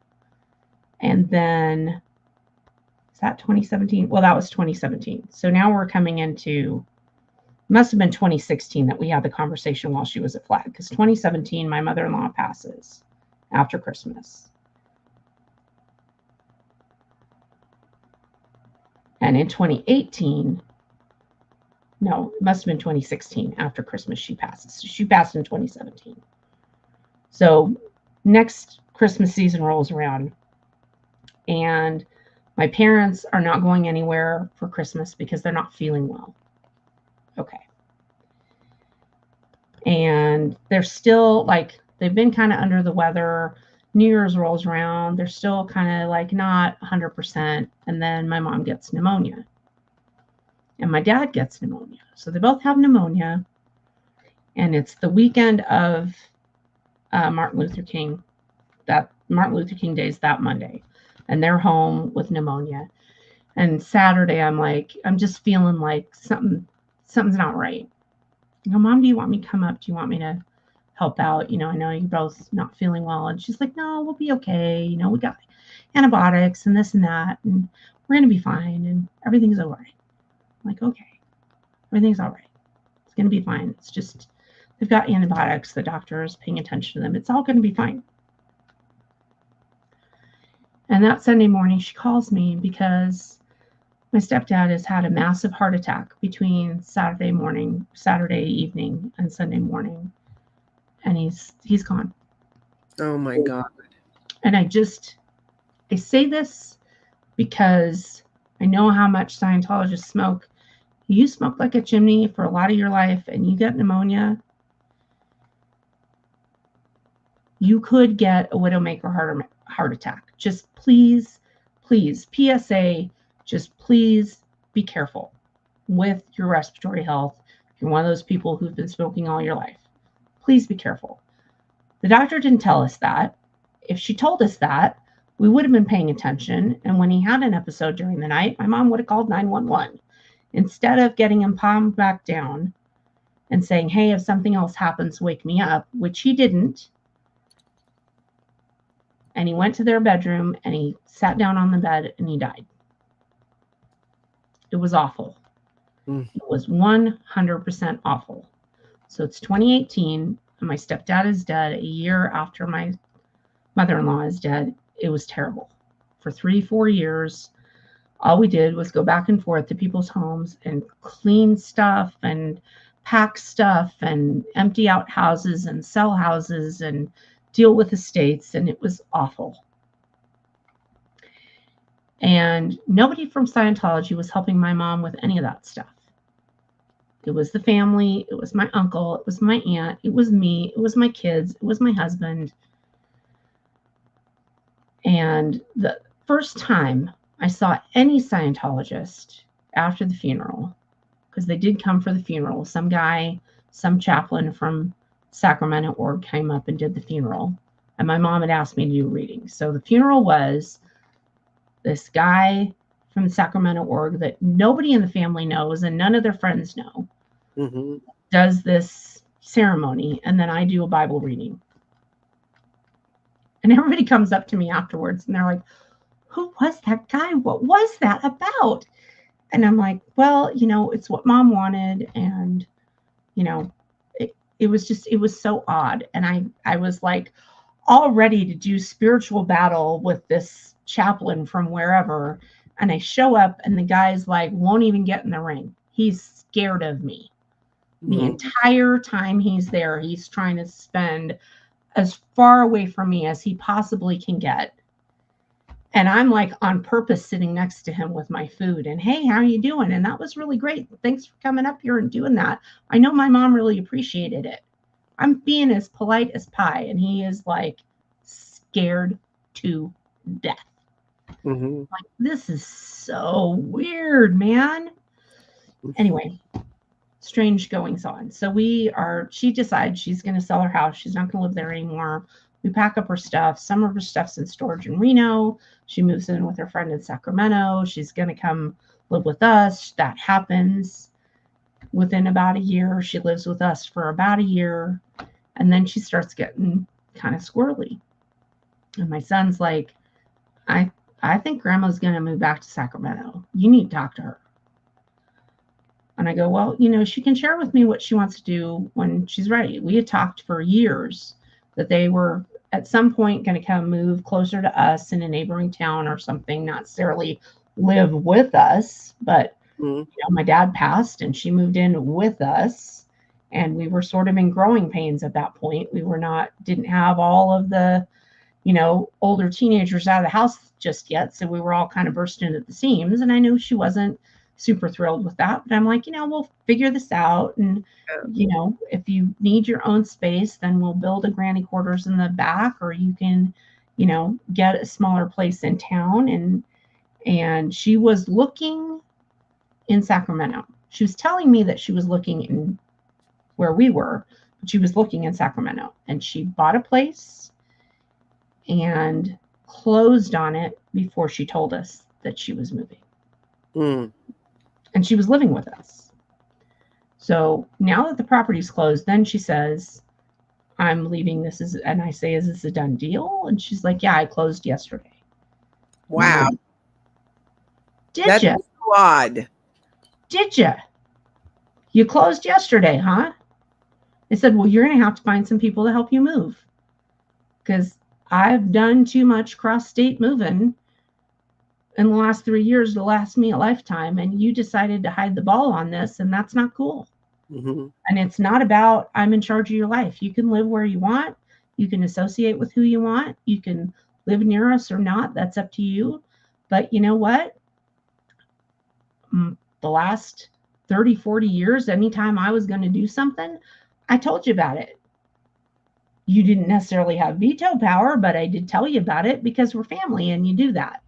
And you decided not to do that. And I'll get over it, but it's going to take a minute. This hurts. This was not the plan. This is not what we talked about for the last 10 years. So she left. She had her own place. She was doing stuff with the Sacramento org, whatever. And then 2020 rolls around.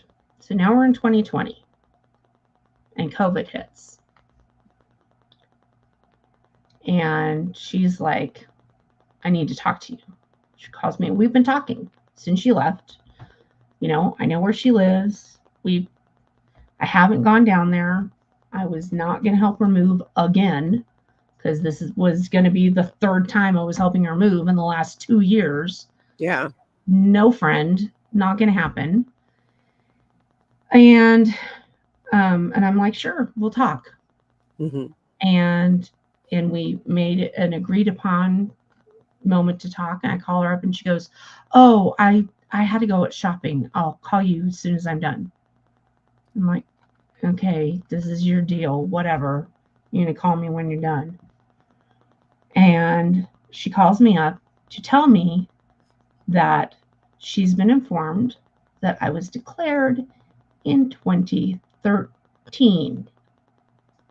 Do you think she was told that while she was still living with you, and that's why she bought a house and didn't tell you? Sure. Why not? But she was still talking to me after that. She did not lower the boom until COVID hit, until the world was going nuts and everybody was locked down and everybody's concerned about everybody. And are you sick? Are you not? What's going on? In this moment, this is when she's been told she has to lower the boom on me. And I'm like, Mom. She goes, were you aware of this? I'm like, I didn't see anything. I wasn't aware of anything. What are you talking about? And not only that, you'd been out of Scientology for years. All this time. In 2017, when you were at Flag, or 2016, whichever one it was, we had a conversation. What do you want? I want David Miscavige to apologize to me. If I was declared, why ask me anything? Why ask me anything? Yeah. I call bull pucky. Big, giant cow pie. Yeah. You're full of crap.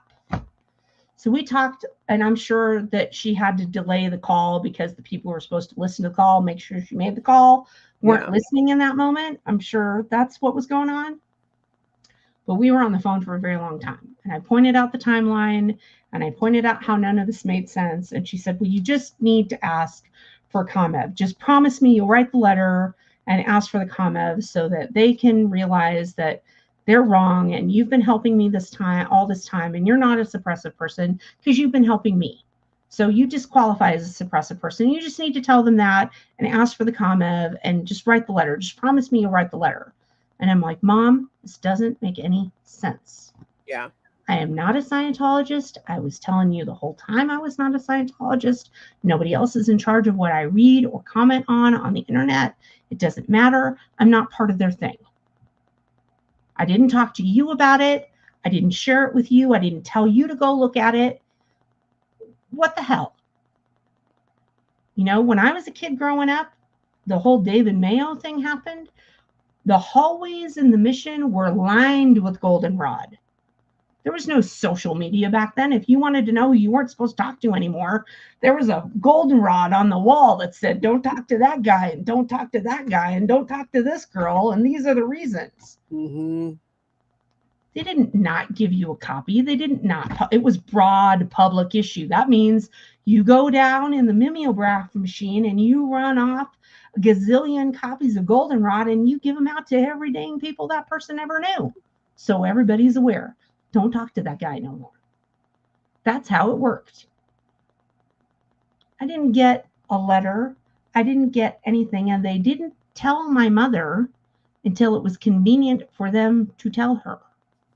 Yeah, I heard they stopped doing the goldenrods around that time a little bit before because there were so many people were being declared suppressive, right? That it became a situation that there were so many. It makes no sense. Even L. Ron Hubbard said there's only 2.5% right of the population is suppressive. And right? I bet you somebody with half a brain put that one together and wrote a knowledge report on that. Hey, wait a minute. You just declared 30% of the people around here and only 2.5% are actually real suppressive people. Yeah. So you're in violation. Mm-hmm. What are you thinking? Yeah. Oops. Inconvenient truth. Oops. Yeah. So what happened as a result of then knowing you were declared at that point? How did your mom handle it? So she insisted that I write a letter to the RTC person that's supposed to be the only contact for SPs. And I agreed that I would do so. And she got off the phone and did not originate any communication with me after that. Would not pick up the phone, would not answer text message, nothing. So that means she was cut off. She cut herself off from her grandkids too then. Yes, she did. And my husband, who she had a great relationship with for 33 years. And her only grandchildren. Mm-hmm.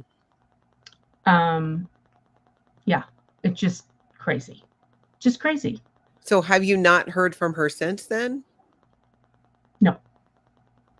So your mother disconnected from you 2020, 4 years ago. Yep. April 4th, 2020. Mm-hmm. And last time she ever picked up the phone, wrote a letter, or anything. That was it. And honestly, having a connection with my mom was the only thing that was keeping me quiet about anything, just to make her life easier. Yeah. Because I know from being on the inside how difficult the church makes life for people on the inside. And I didn't want to make her life difficult. But that's what you want to do with your life. We're back on the smoking thing. I view it as somebody who's just insisting on being an alcoholic or being a lifelong smoker or picking any other habit in their personal life that's not the best. Mm-hmm. But that's your parent or your sister, your brother, or your kid, and you love them. So yeah, you draw boundaries and you don't talk about certain things with them, but you don't withdraw your love from them and you don't withdraw your support. And hey, if you ever want help, I'm here for you. And if you're not interested in help, that's great. I still wish you a happy birthday. I still invite you over for Christmas, as long as you're on good behavior. If you're going to cause drama, yeah, it's time for you to leave. Mm-hmm. You know, it's just normal. Yeah. I want that. She didn't want normal anymore. And normal had been okay for years and years and years and years. Yeah. And she said to me, I don't think it's really 100%, Scientology to be okay with other people's religions, but it seems to work for us, and I'm okay with it. Right? So she, left to her own devices, she was okay with what we were doing. What she wanted to do with Scientology was her business, and what I did was my business, and that was just not a subject we talked about. because we were agreeing to disagree. Great. I'm not going to throw it in your face. You're not going to throw it in mine. There's a whole lot of other things in life that we can agree on and be supportive of each other, until Scientology decided that wasn't cool. Yeah. After years of you being gone and not having been a Scientologist for well over a decade, but because they found out that you were commenting online in an 33 anti-Scientology. years I have been gone from Scientology. How many? 33 years. And then they declared you? And they say that they declared me in 2013. But then why didn't you tell my mother or my stepdad? Yeah. You allowed that relationship to continue until you decided it was inconvenient for you. Why? Why? Why do you need a woman in her 70s to quit talking to her family? Yeah. Why do you need a woman in her 70s to move to the other side of the country to Clearwater? And that's where she lives now with her friends. I don't even have her address anymore. I'm not allowed to have her address. I'm not allowed to sell her a birthday card or flowers or remember her on Mother's Day. They took all that away from me, and there's not a thing they can do except give me back my mother. Yeah. And they took her away from the grandchildren. You know, and I waited. I waited to see, because she's sort of the kind of person that doesn't like to stay in any one place for too long. Well, I waited to see what would happen. What would she decide on her own? Yeah. What would she decide on her own? And you know what? I'm upset that all I've ever wanted to do is be supportive of her, and that's too much for you. Like, literally, what do you think I'm going to do? Yeah. What do you think I'm going to do? I wasn't doing for the last 30 years. Yeah. Do you think that you would be speaking out today about it? Because this is the first time where you've publicly come forward to share your story. Right. If you still had your mom, if you still were able to have that relationship. I probably would have let it go until she was gone. Yeah. Until she passed. Until she passed, I would have left it alone. Yeah. This is a classic example of how Scientology creates their own enemies. Right. You could have been left alone. You were gone from Scientology for such a long time. There's no point to declare you a suppressive person. You weren't even part of the organization. You had gone on and gotten another religion. You're the only person who's helping your mom in her time of need when she loses her husband. Right. And after all that, you're going to get declared, and then she completely disconnect from her family and her grandchildren. But not immediately. Not until all the hard work was done. Not until her house was sold. Not until her bank accounts were full again. Not until all of her affairs were in order. If you're not after her money, what are you after? Yeah. And she doesn't have that much. Like, she has enough to see her through the end of her life. Good job. She worked hard in her life. She deserves that. Yeah. But she deserves to have her golden years actually be golden and meet her great grandchildren and have ease at the end of her life. She worked her butt off her whole life. Yeah. She doesn't need it to be taken by a bunch of scammers who are, dangling OT9 in front of her face. I mean, they haven't let her make any bridge progress since I left the Sea Org. Wow. She's had to buy all her books again. She's had to do all the basic stuff again. I mean, what is she really even getting? Yeah. What are you doing? Every time she was going back to flag, it was another step check and another this and another that. Oh, you can't do this because of that. You can't do this because of that. And let's bleed you for some more money. They wouldn't even let her complete the St. Hill Special Briefing course. I guess nobody does that anymore.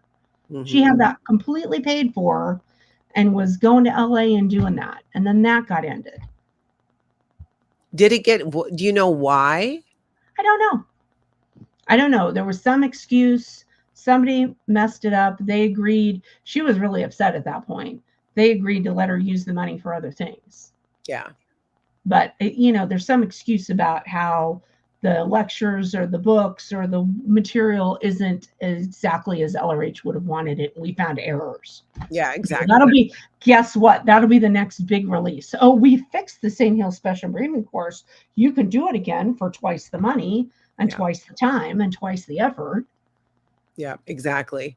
And I don't know what they call that. What do they call that when you put so much time and energy and money into something, you're not willing to let it go? That's the trap for the older generation now. You put so much effort and energy into getting this goal that doesn't exist, by the way, but you think it does, and you're not willing to give it up. Yeah, but you're willing to give up your family, your grandchildren, as you mentioned, great grandchildren.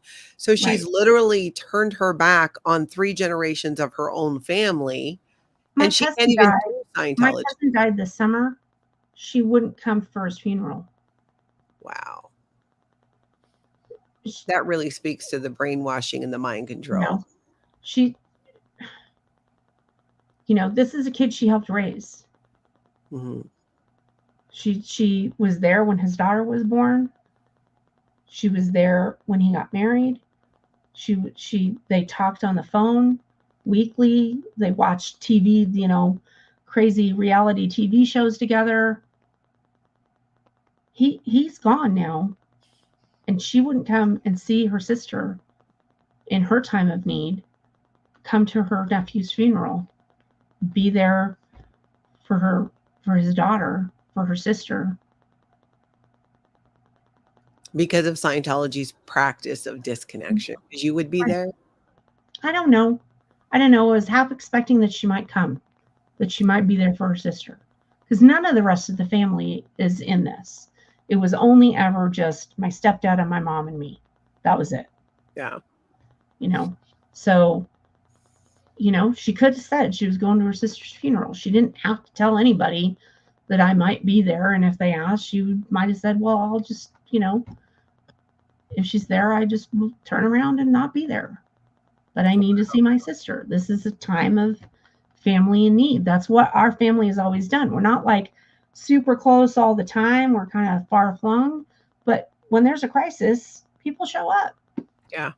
Yeah. When her husband died, my uncle drove across country, through the night with no breaks to be there for her when her husband died. Mm-hmm. He and my aunt were there for, it wasn't their child that had passed. It was his sister's child, but they did the same thing. They got in the car and they came and they were there.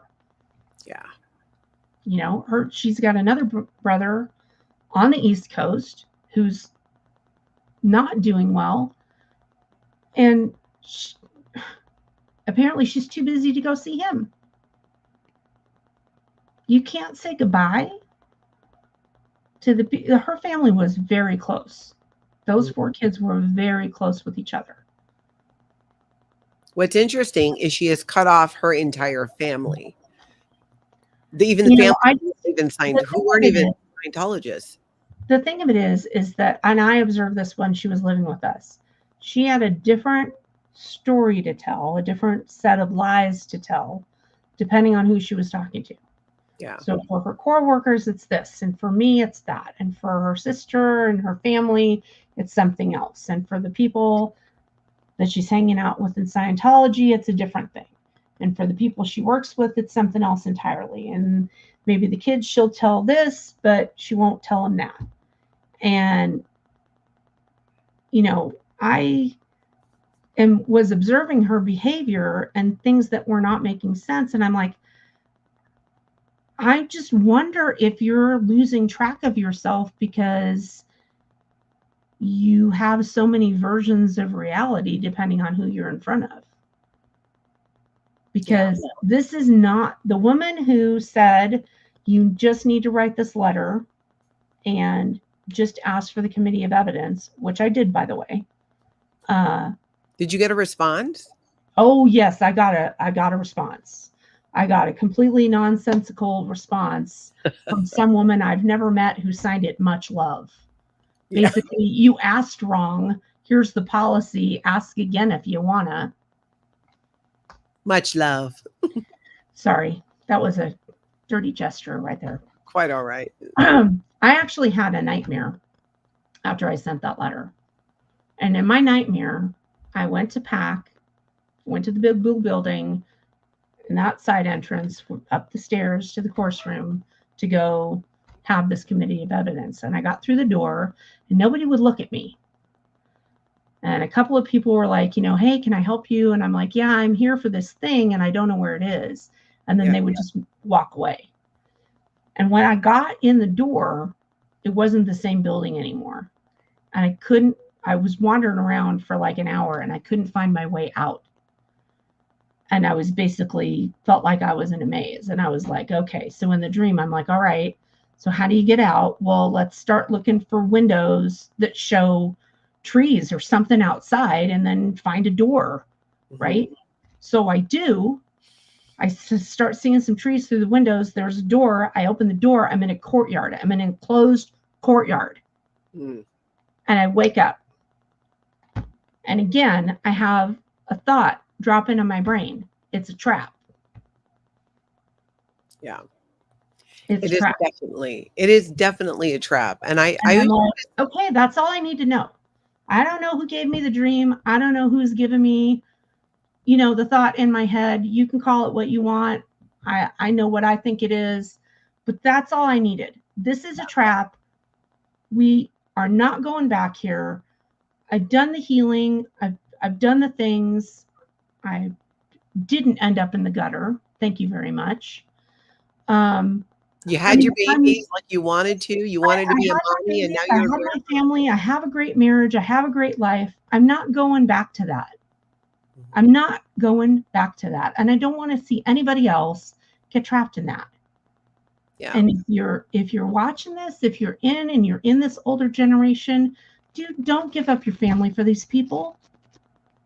Don't give up your family for these people. They do not own your eternity. They don't. They do not. There's a few things that I've learned since I left that I hold on to. And one of them is that maybe somebody does have the key to your eternity, but that might be the guy who died for you. Definitely not L. Ron Hubbard and David Miscavige. Not the guy who's been stealing your money and manipulating you and running fear and intimidation on your life for the last 20, 10, 30, 40 years, whatever it is. Yeah. One thing occurred to me as I was reading all those stories of those people who left, people I had admired, people I wanted to be like when I was a little teenage Sea Org member. And I sat there one day and I thought, I think I might know how the folks in Germany felt after World War II, after they saw what was really going on. Not what they've been told, not the propaganda, but the actual prison camp down the street with ovens. Right? I think I know what that felt like. I feel responsible. I thought if I left, this would get better. It got worse. I thought if I didn't say anything, I could have my relationship with my mom. That's not true. Yeah. That's not true. Even that little thing is too much for them. Too much for you, eh, Mr. Davey? It's too much, huh? Well, guess what? Maybe this is too much for you. Yeah, I think that it is. Jess, I love that, it's such a horrific thing to go through, and there's so much loss in there, especially for your mom. Right. But I'm happy that you went out, you saved yourself, you created your family, you now have grandchildren, and you're breaking the cycle of all of that Scientology insanity.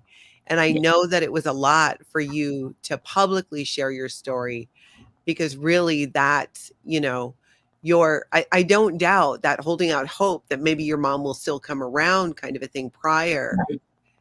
And It's literally, it's too much, yeah.